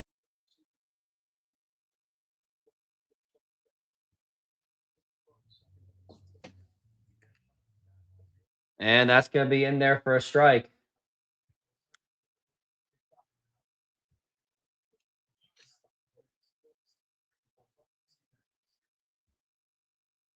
Now the pitch, low for a ball. This is Cole Young, by the way. As now we're at 1-1.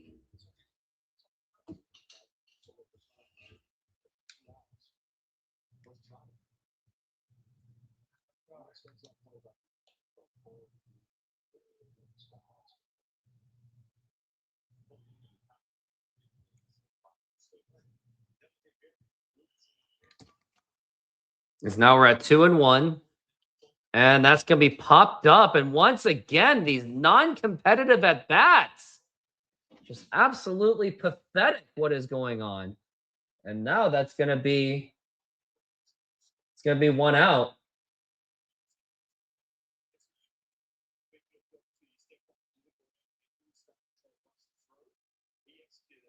Just absolutely pathetic.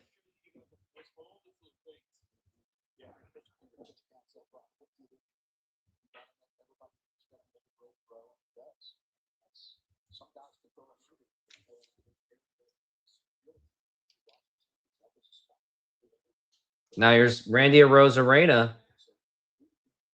Now the pitch, and that's going to be in there for a strike.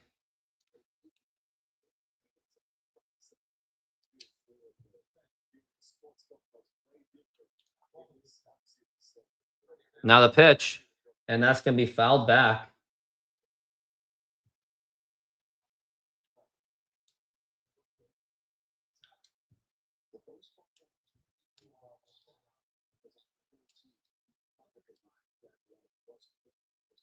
Now the pitch. And now here's going to be a fly ball to deep left center field. And that's going to be caught. Why am I not even surprised? Like, I'm not even mad about this. I'm just numb. Like, it's so bad that they're talking about the home run derby.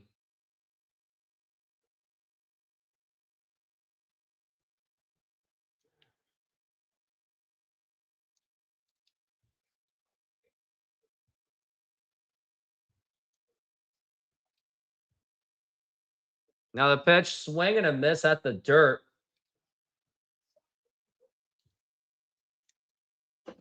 This game is so frustrating to watch.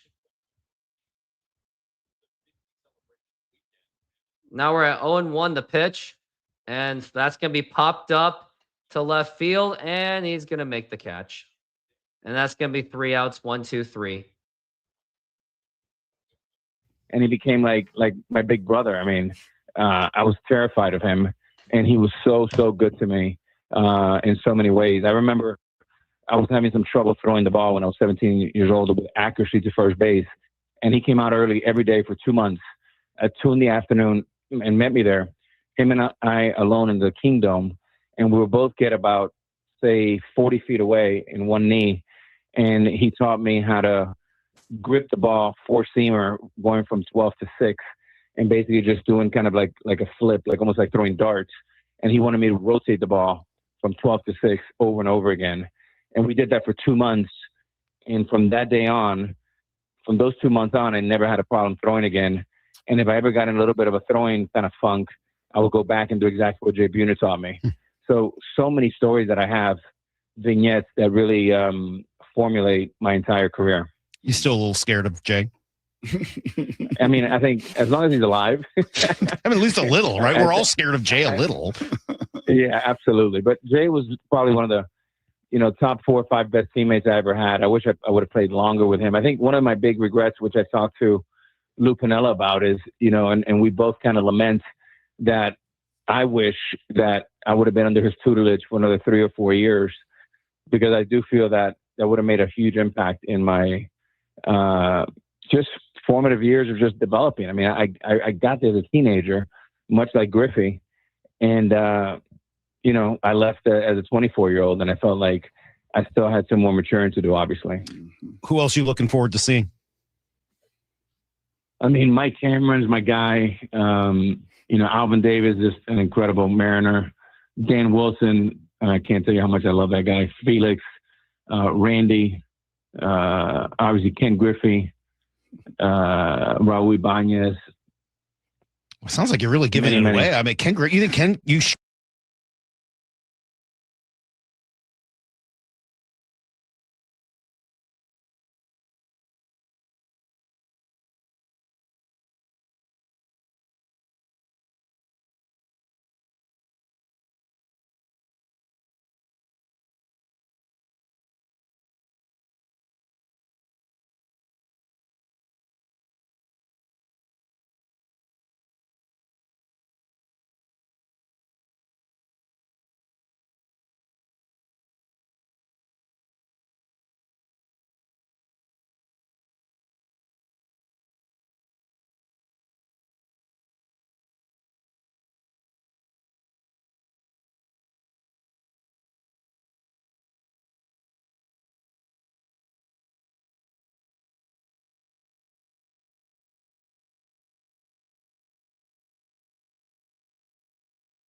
All right, how about now? It should be working now. I would think it works. Yep, it works now. There we go. Yeah, maybe a lockout would be good for my. Yeah, I think so. At this point, maybe we'll appreciate Mariners baseball that way, and then we'll go back to complaining about them again.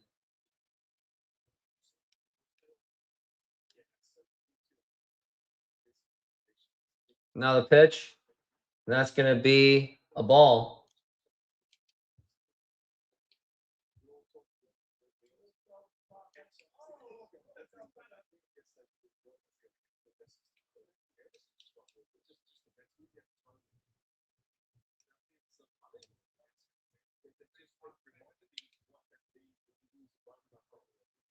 World Series, baby.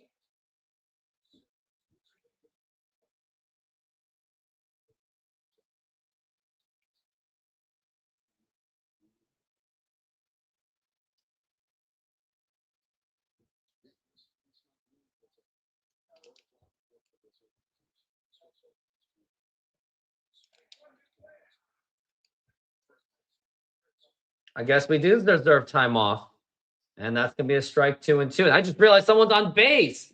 That's how much I'm not paying attention to this game because this game is so frustrating.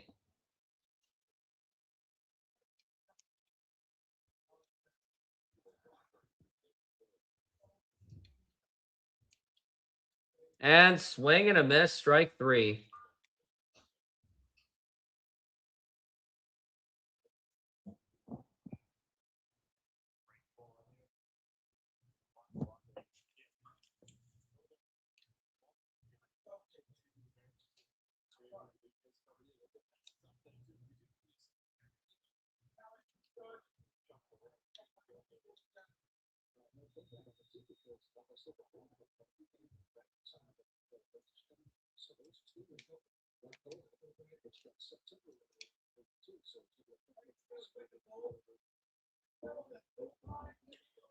Now it's going to be a ground ball, double play ball, throw a second, throw to first. And that's going to be in time for the double play. And now we're getting ready for the 7th inning stretch. Take me out to the ball game. Take me out to the crowd. Buy me some peanuts and Cracker Jacks. I don't care if I ever get back, so let's root. Root for the Mariners. If they don't win, it's a shame. Yeah, they already lost, the shame. For it's 1, 2, 3 strikes, you're out at the old ball game.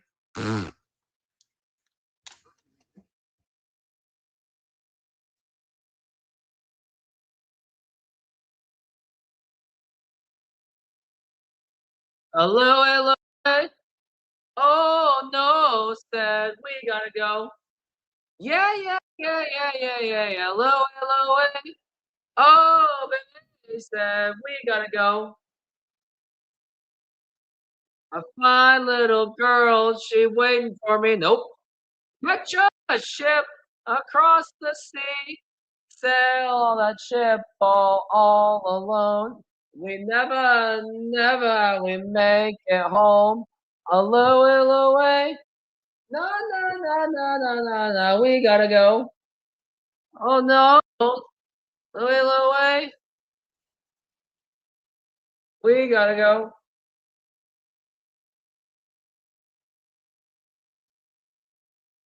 And I think we are back from the break.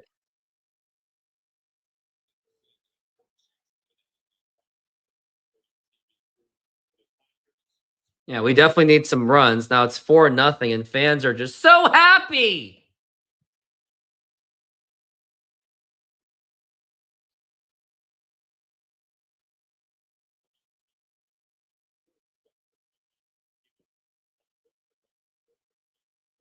Now here's Julio Rodriguez. And now there's going to be a high chopper, and you better run your ass off and throw to first. Oh, come on. Challenge that. I don't care if you lose a challenge. I thought that you'd be safe on that one. Julio doesn't even hustle. What a lazy bum. He never hustles.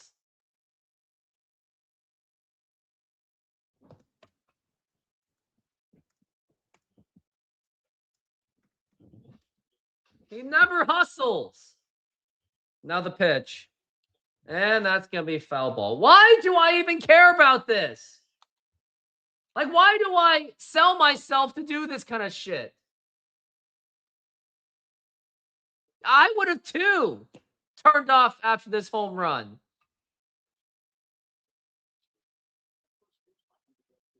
Now here's Josh Naylor. Now the pitch. Now it's going to be a ground ball. It's going to be a nice backhanded throw to first. I almost should just turn off this game because I might have actually other better things to do than this. Like, this is really frustrating. It makes me want to drink a soda and depression. We got Cal Raleigh. He's not going to do anything. We all know that.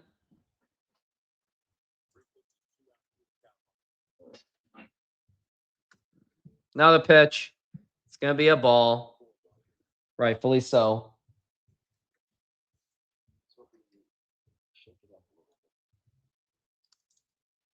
Now the pitch.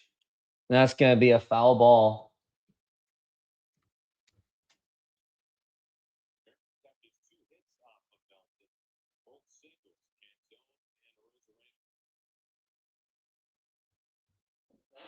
Now the pitch. And that's going to be a foul ball. And I'm going to be out of play.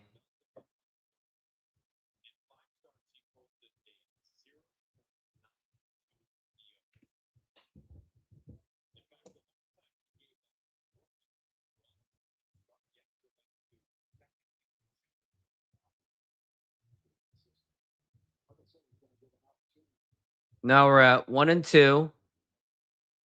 Now the pitch. And that's going to be low for a ball.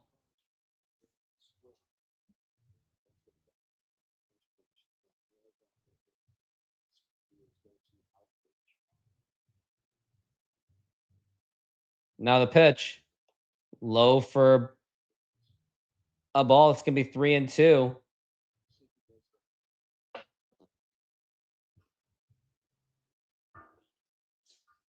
Brendan Donovan will be up next, as it's 4-0.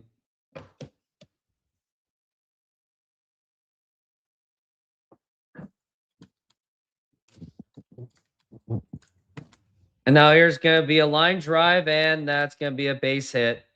And he bobbles the ball, and Cal Raleigh gets to first base, but it's 2 outs, so does it really matter? This team is more tolerable if you do. I guess so. I don't know. Probably some Poppy. Or maybe I'll have a Slurpee just because of the depressing smoking conditions that we have right now.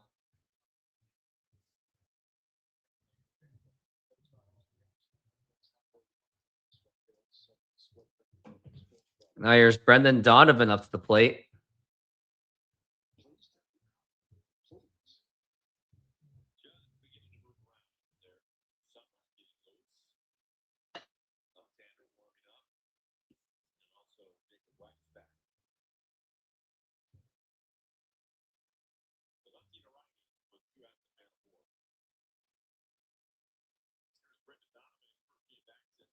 You got Brendan Donovan to the plate.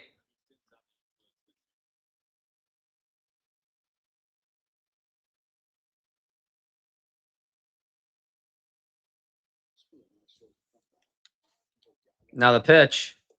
And that's going to be in there for a strike. He is going to challenge the call, and rightfully so.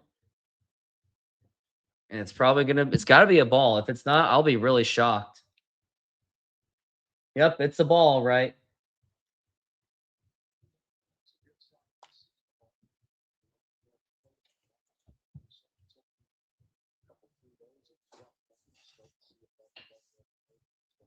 Now the pitch. And that's going to be in there for a strike.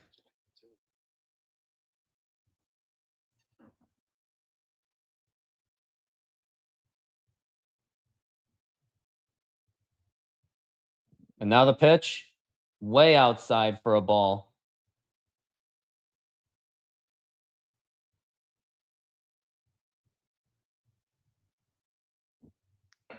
Now we're at 2-1.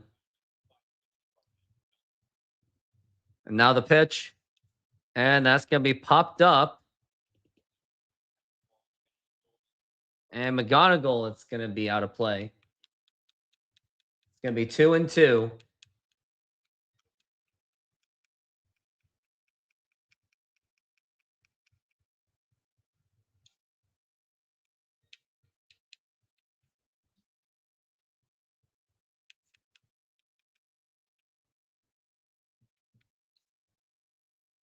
Now we're at 2-2. The pitch. And now here's caught by the pitcher. Like, what? I gotta go pee. This is frustrating. Please enjoy this Alex Rodriguez video. Sure, Ken's going to be on the No, list no, of the no. 50 greatest. I mean, Oh, like, no, what if by the Ken way- Griffey's not a 50 greatest Mariner?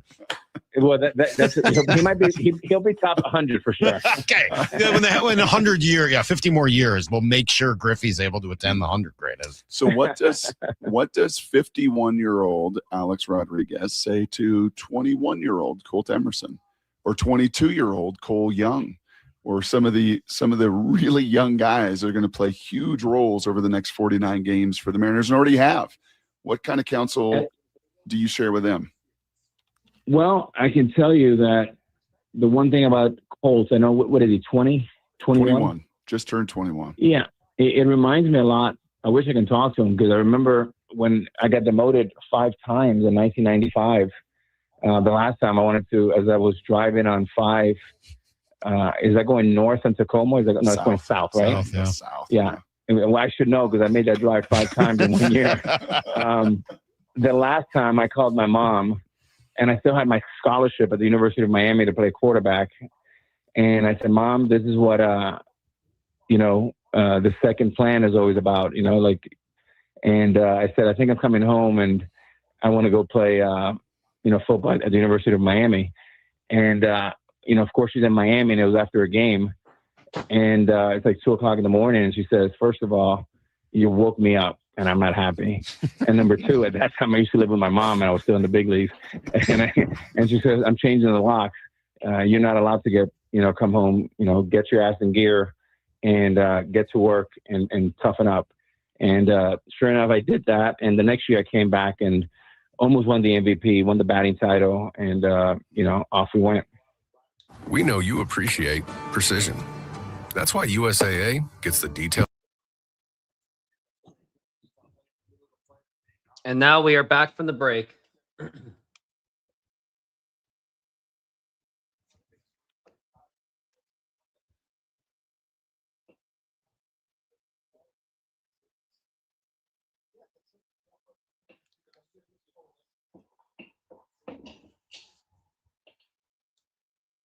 And that's going to be in there for a strike.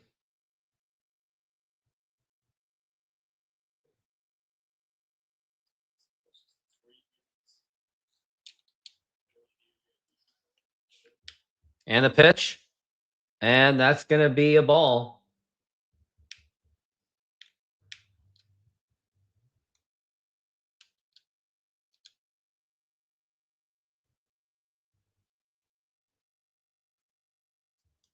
And it's going to be a foul ball.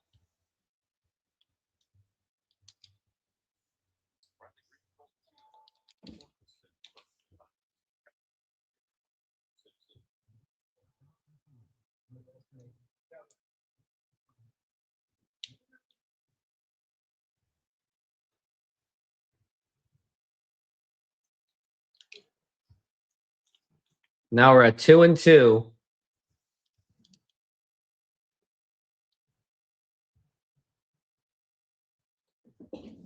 Now here's Green. And strike 3 called.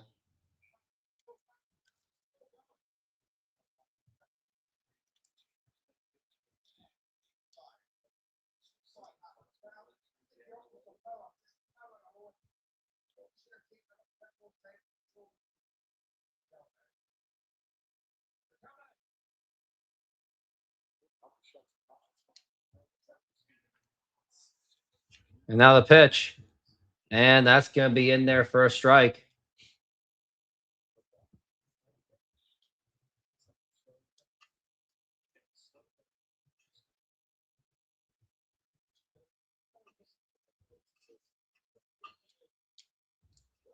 And it's going to be foul ball, strike 2.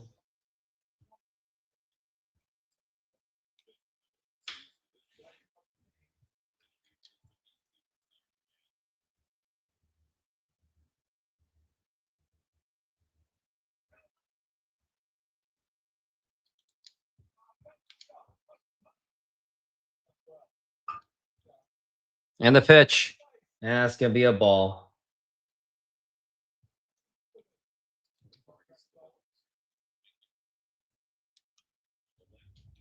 So now we're at 1-2. And that's going to be fielded by Donovan. Throw to first. That's going to be in time. That's going to be 2 outs.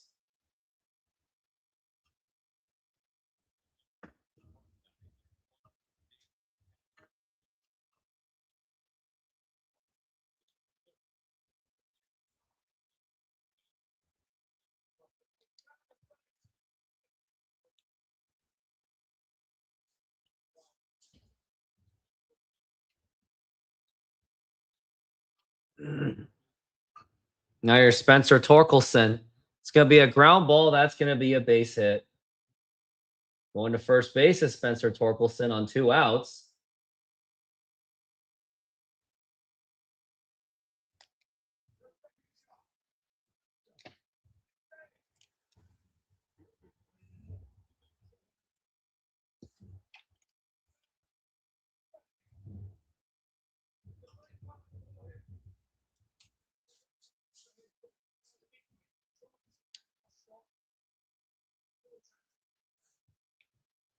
Now the pitch, and that's going to be in there for a strike.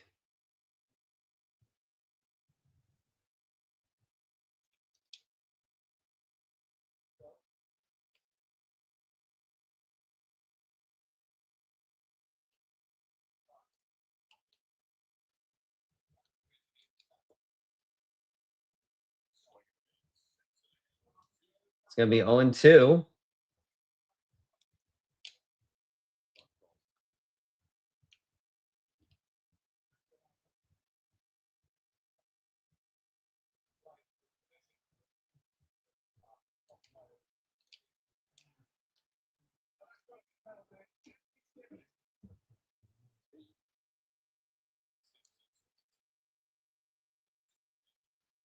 And that's going to be strike 3.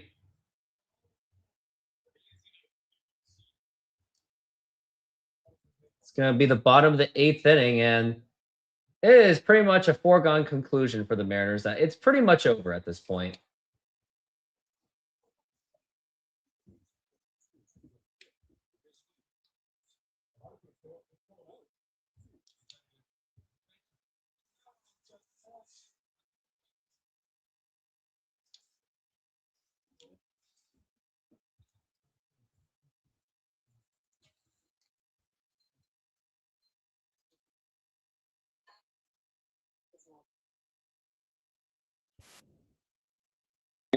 I think patience is important, but also one of the things that I think the game overall is missing is I had some of the most incredible coaches. Talk about Sam Palazzo, Larry Boa, obviously Lou Piniella, Jesse Barfield. So many incredible people that impacted me. John Moses, Lee Elia. I mean, the knowledge, these guys were like libraries of information that you can just, tap in at any time. And someone like Lee Elia, who saw everything under the moon, he was so good with Dan Wilson and I. We would get to the cage every day around 2:30, and it was Dan and I. And the knowledge that you get from a guy like Lee Elia and Lou Piniella, I see that lacking in the game today, and I think is a big miss. And when I see experienced people in the dugout, it makes me really happy because guys like Colts need to be around guys like Buhner and Lee Elia and Lou Piniella, guys that have Dan Wilson, that have been there, done that, competed at the highest level, and ideally they can be champions even better. You know the voice, you know the story. It's Alex Rodriguez joining us here on Brock and Salk. Brock asked about advice for a young kid. I'm a little curious what 51-year-old A-Rod might say to 37-year-old Russell Wilson, who also...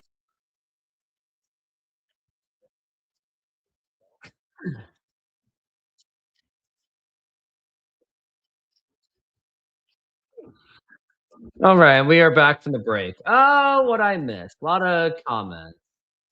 Another great offensive run. Yeah, of course.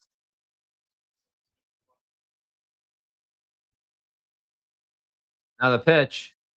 And swing and a miss, and that's going to be strike 1.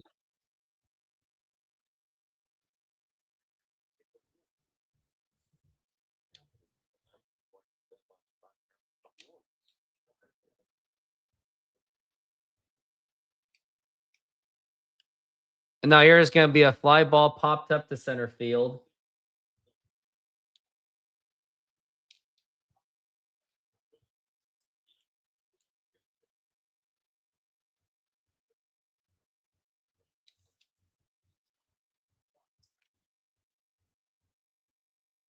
And we have one out already.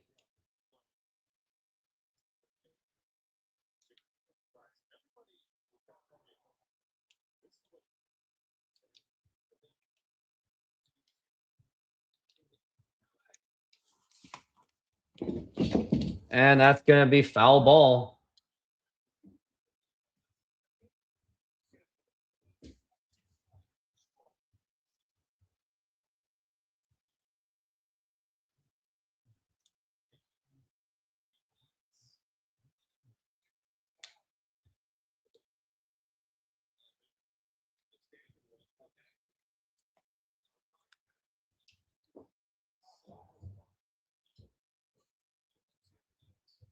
Yeah, we are screwed this year.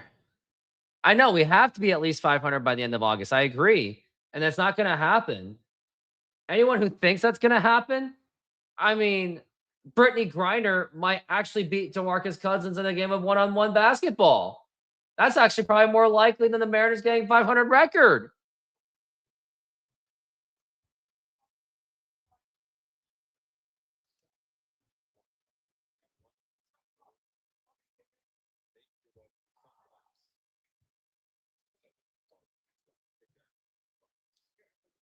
And that's going to be low for a ball.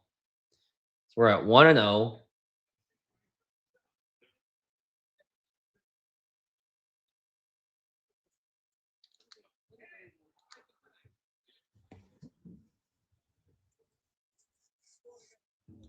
Now we're at 2-0 for Cole Young.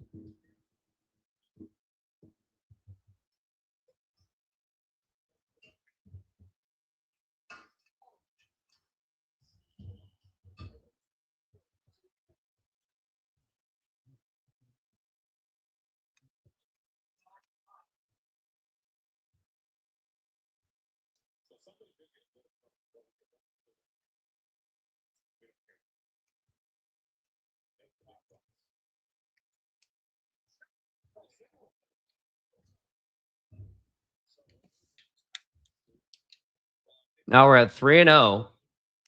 And that's going to be a strike.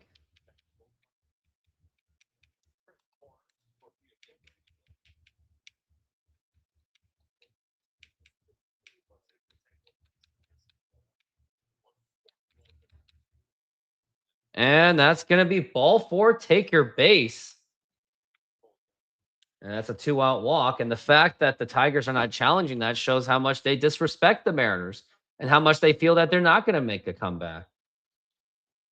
Now here's Randy Arozarena to the plate. And it's only 4-0, but it's just uninspiring. Like, I don't like the body language of the Mariners. They're acting like as if they lost this game. And that's going to be popped up to right center field. Plenty of time. And he makes the catch.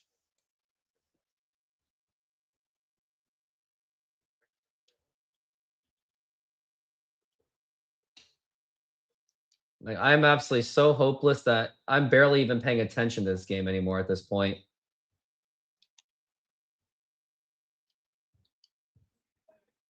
That's how much I've been very disinterested in this game.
And now we got Sir Anthony Dominguez. And that's going to be in there for a strike.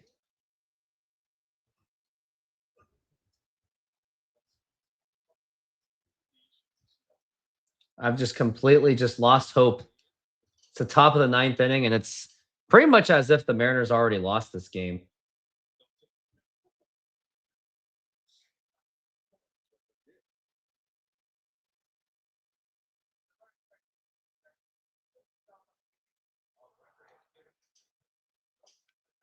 Now the pitch, and that is going to be low for a ball.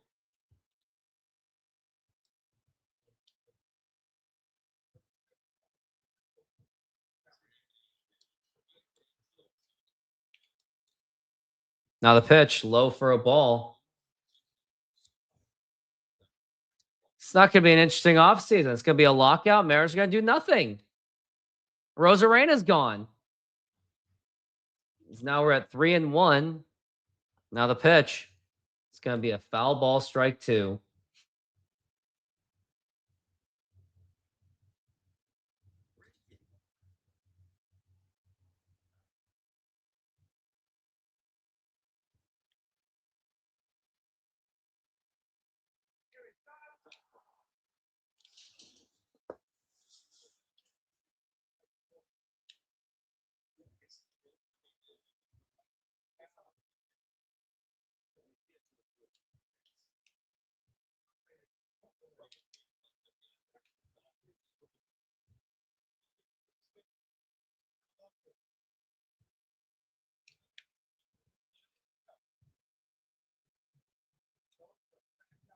Now we're at 3-2. Now the pitch, and that's going to be strike 3 called, but he's going to challenge the call.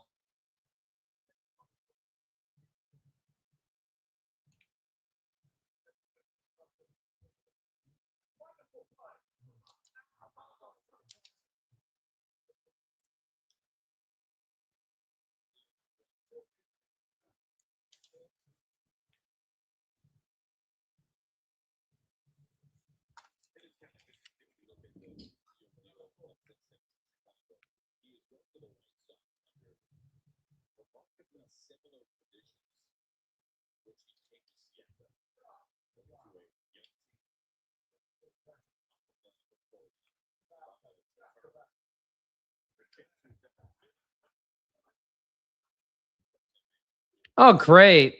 Now there's runners at first and third. Like, that's almost how much I don't care.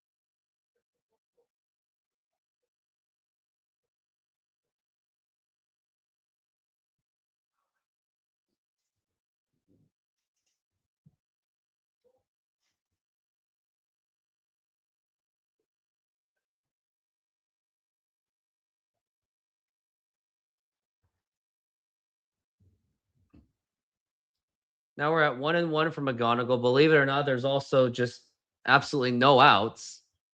Pathetic.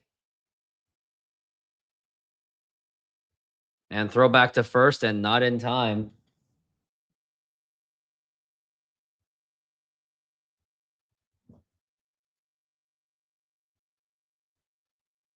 As now we're at 1-1. Now the pitch. There's going to be a ground ball, no double play, throw to first, going to be in time. But now another run's going to score to make it 5-0.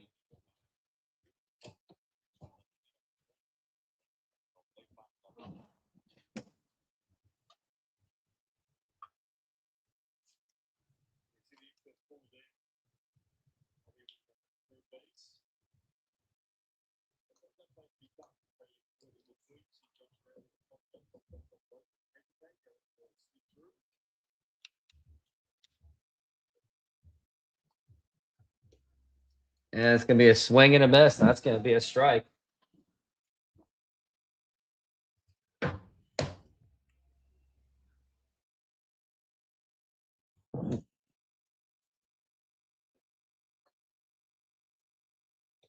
And it's going to be a ball.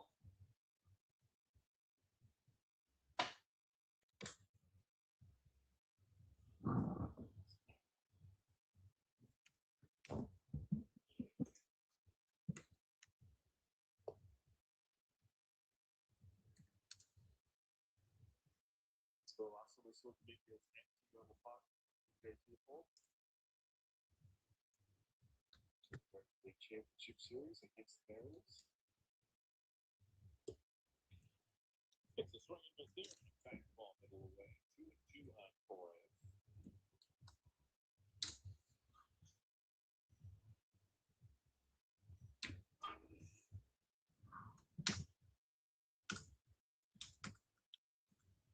And that's going to be a fly ball just drilled to left field.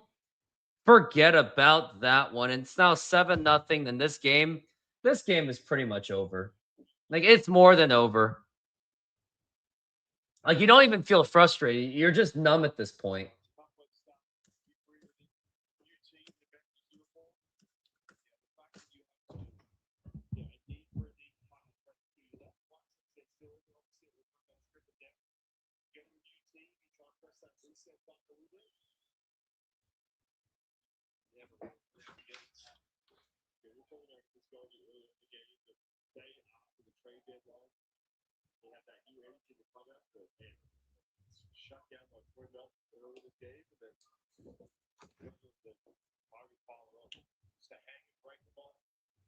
Oh, by the way, let's see how the Astros are doing, right?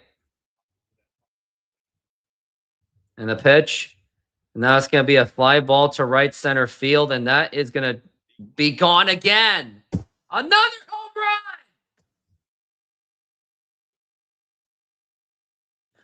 run. Okay, how are the Mariners losing to the Tigers? They're not even a good team. They just sold away Tarik Skubal. Like, they just traded away. They basically just said that they're giving away the season, and the Mariners are still losing 8-0. Like, how is this possible? This really proves how much the Mariners don't care at all. They're not even a good team, and they're still getting their asses kicked. And it will continue to happen. Oh, and the Astros just beat the Blue Jays, and the Rangers just won. So we're going to be 3.5 games out. How is this team not booed? You know, there should be garbage thrown onto the field. They should be thrown on the field for this unacceptable performance. And you might as well say they're going to get swept by the Tigers, and this season's pretty much over. Like, how is this possible?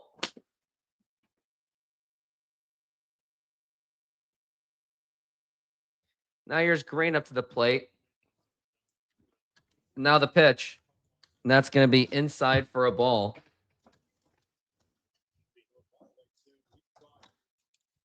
Like, anyone who thinks that the Mariners were favored to win this game are morons.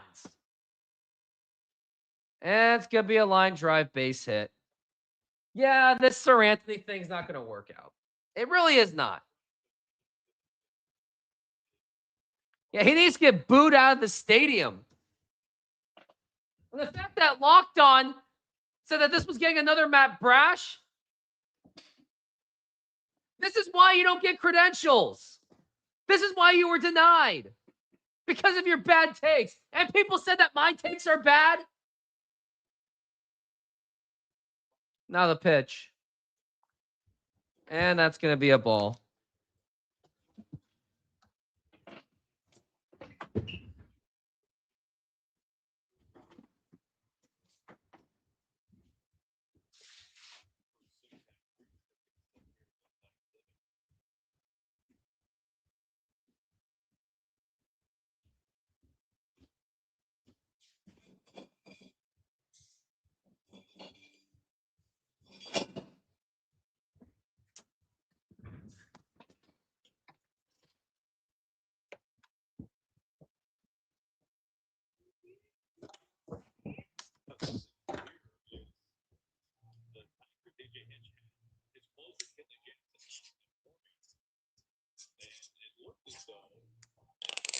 And that's going to be outside for a ball.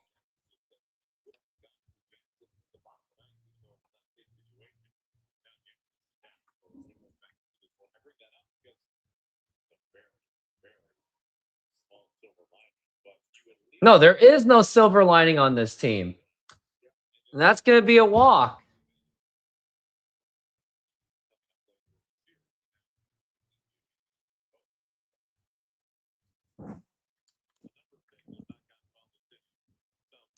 And here comes Dan Wilson. And let's get the boos going.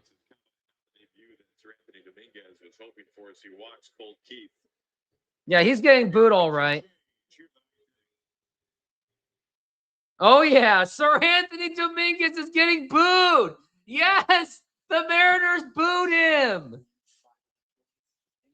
They were just booing.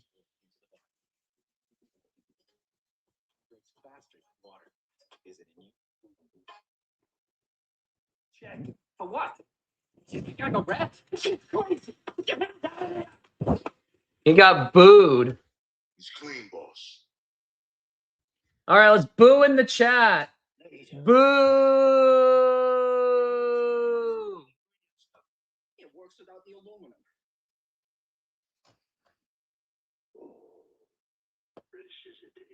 We got it. And it was well deserved, by the way. Running a little behind today. Huh? You want me to get back there and start pulling some teeth? Waiting rooms. They can be tough for young homeowners turning into their parents. What are you here for today? Just to clean. Just to clean it. In and out. Easy peasy. Impacted tooth over here. I don't know if you can see it, but All right, let's just sit quietly and wait. I'm what they call a grinder. Yeah. Progressive can't save you from becoming your parents, but we can save you money when you bundle home and auto with us. Normally large tonsils.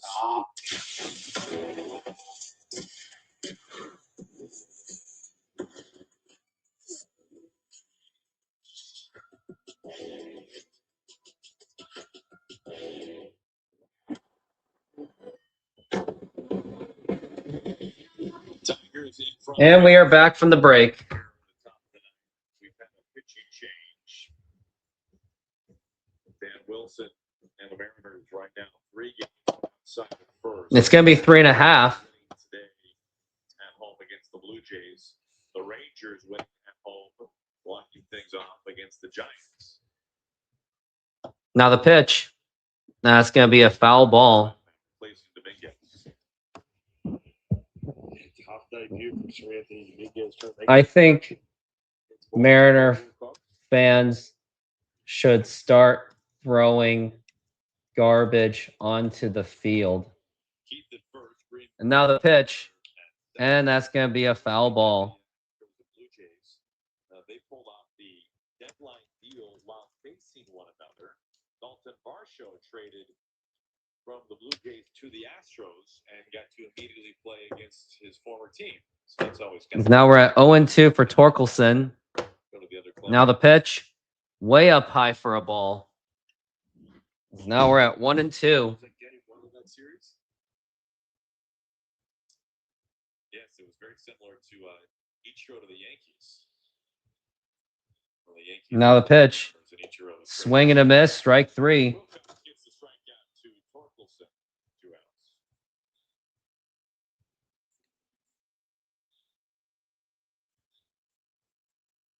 This will be the ninth batter of the inning, Max Clark. What's interesting about that too, you talk about these teams that decide to go in on some of these trades, but teams that decide that, you know what, hey, we're going to sell off, or just going to maybe add a little here and there, whatever it may be. Or yeah, the Tigers. You look at the president of baseball ops, Scott Harris. The decision to sell. We talk about Skubal, Casey Mize, 2 of their big, obviously guys in their rotation. That decision wasn't made until after Wednesday's blown lead loss to the Orioles in Skubal's last start. It's like that one game kind of make or breaks how you're going to go about it, because the Tigers have been doing some really good things leading up to this point. Now the pitch. Up high for a ball. Well, since June 1st, the Red Sox have played better in the league than the Tigers. The Red Sox had that incredible 15-game win streak. Now we're at 1-2. Now the pitch. And that's going to be a ball.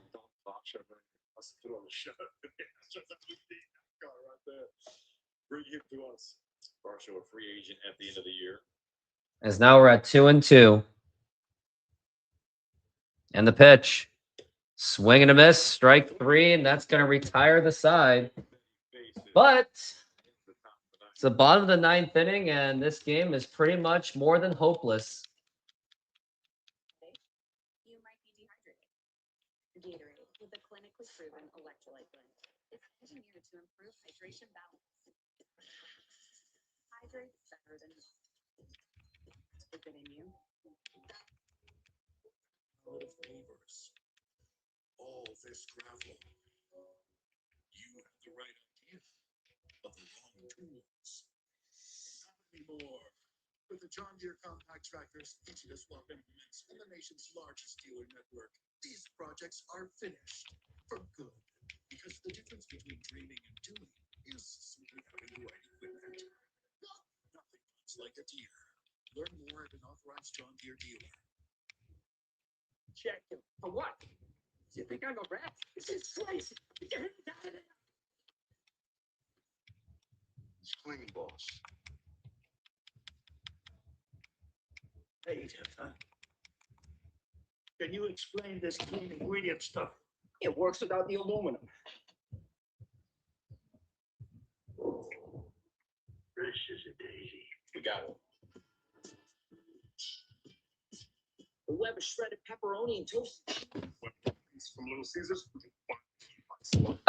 Easy 8-run ending the tie since Ideho is in the building. I love that. I guess so. You never know, I guess, right?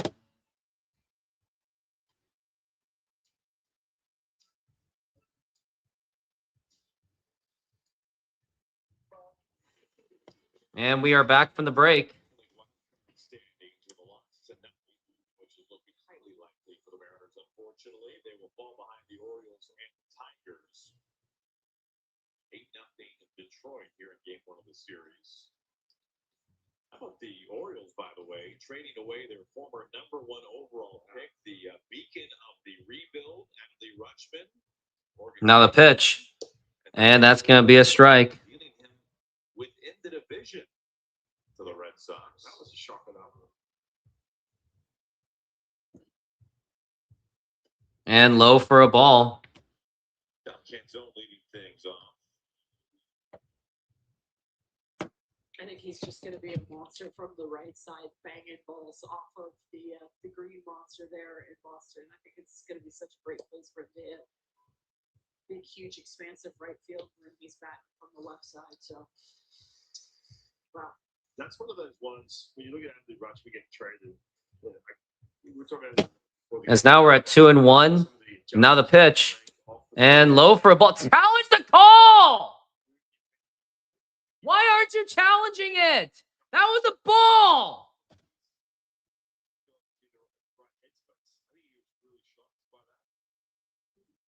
And now the pitch. And foul ball. The fact that Dom Canzone didn't challenge an obvious call for a ball proves the Mariners don't care. Boo this team now. Now it's got Julio up to the plate. Here's Julio. Rutschman and a number of teammates were walking in to see the movie Spider-Man when not that he had been traded. A big shocker to a lot of people. Did he end up watching the movie or what? He walked in the 4th. That was Julio. Now the pitch. And that's going to be a strike. They're not even trying. Can we just forfeit this game already? Well, that is rule strike. Now the pitch. And that's going to be a foul ball strike too. Gilbert Diaz out of the bullpen for the Tigers with an 8-0 lead, blowing absolute gas here. Nearly triple digits ahead. Now we're at 0-2. Now the pitch. What are you even swinging that?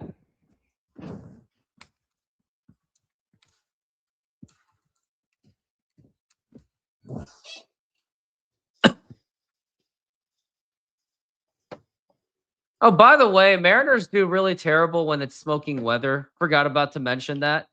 And that's going to be a base hit, but do I really care?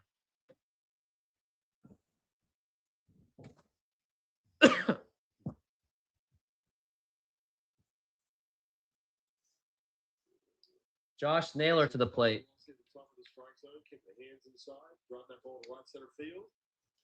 Julio, Josh Naylor, Cal Raleigh. It's that part of the lineup we know. We've been saying this all year long. Get hot, this team will be in really good shape. 4 hits for the Mariners tonight, all singles. We know the Tigers have been playing well, but if you look at the way that the rotation lines up for the Tigers, who went tonight. Now we got 1-0, the pitch. 3 hits. And that's going to be a strike. Day tomorrow.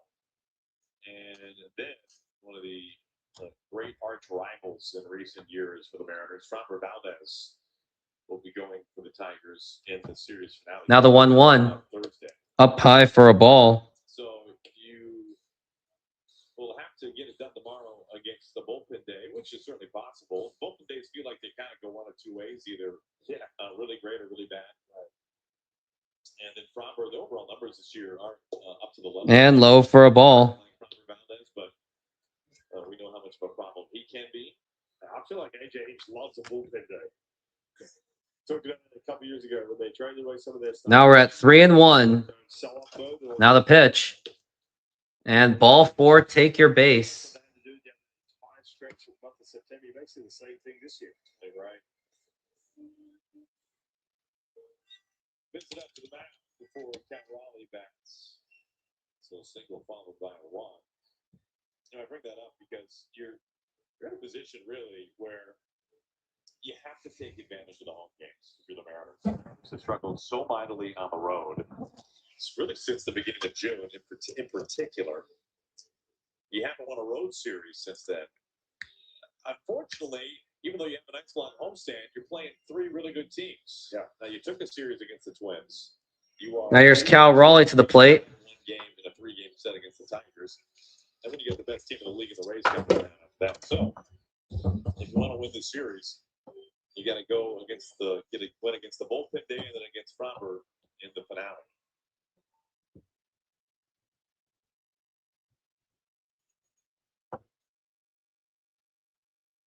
Now the pitch. Up high for a ball. Ball 1 to count. And then you go on the road, obviously, for a just gauntlet of a road trip. Now the pitch. At the Yankees. And it's going to be 2-0. 2-0.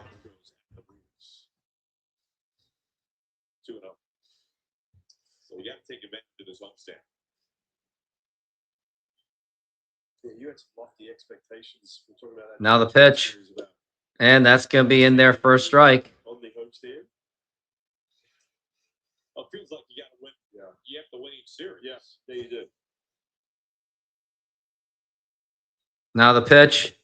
And it's going to be 2-2. That was literally right there. You pitch, you moron, Cal. They are that many teams out, right? It's a stacked field of teams that are in it, even teams that were sellers at the deadline who are in it.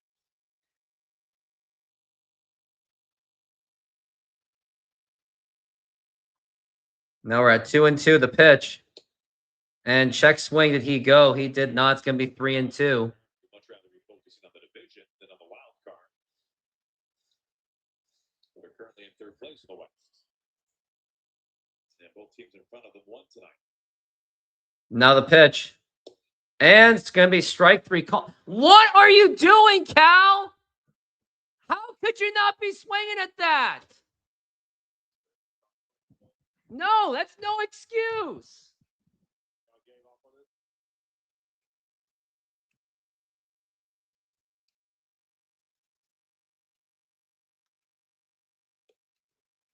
Ball 1-2 Donovan. Last hope tonight for the Mariners. Down 8-0. Yeah, I would boo this team and throw garbage on the field. So we're at 1-0. Now the pitch. And it's going to be a strike. Let's just end this. Put this out of my misery. I really don't want to care.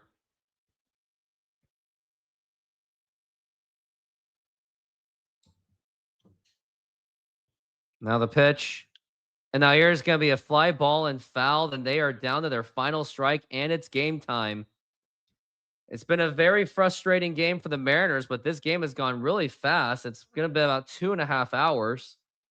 And it now comes down to this, and this game is going to be over. The pitch, and it's going to be a foul ball. Right after this, I am just going to take off. Taking off in frustration is what I'm going to be doing. 0 for 3 with runners in scoring position. The pitch, and fouled again. At least Donovan is at least giving a shit.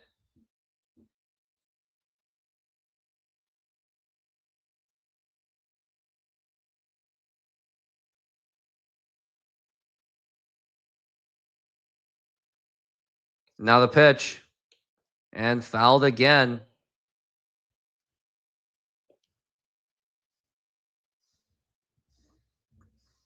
Brendan Donovan is garbage now.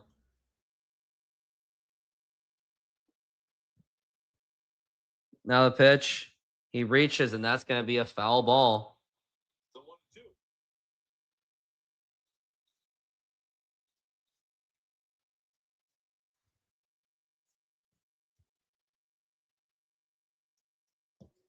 Now it's 1-2. The pitch, he does not go. I mean, this game is over. We all know it.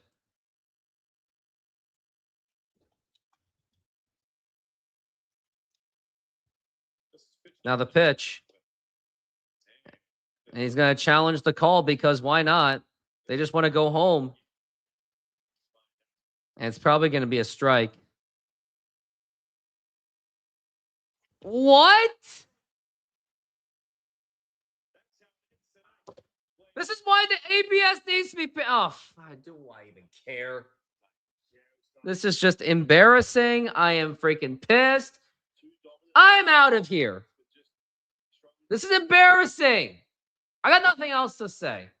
But for everyone that was here, I just want to say thank you for being here. I really appreciate it.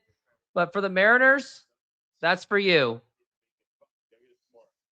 SeatGeek is a mobile ticketing app for sporting events, concerts, and other events. They make the buying experience easier by the app ranking each ticket from 0 to 10 to see if you are getting a good deal, and you can see exactly where you are sitting. I regularly use that app, and I have had nothing but a fantastic experience with SeatGeek. Use my promo code ROOFTOPSPORTS to get $20 off of your first purchase. Link to the code, app, and website will be in the description, so take advantage, and thank you.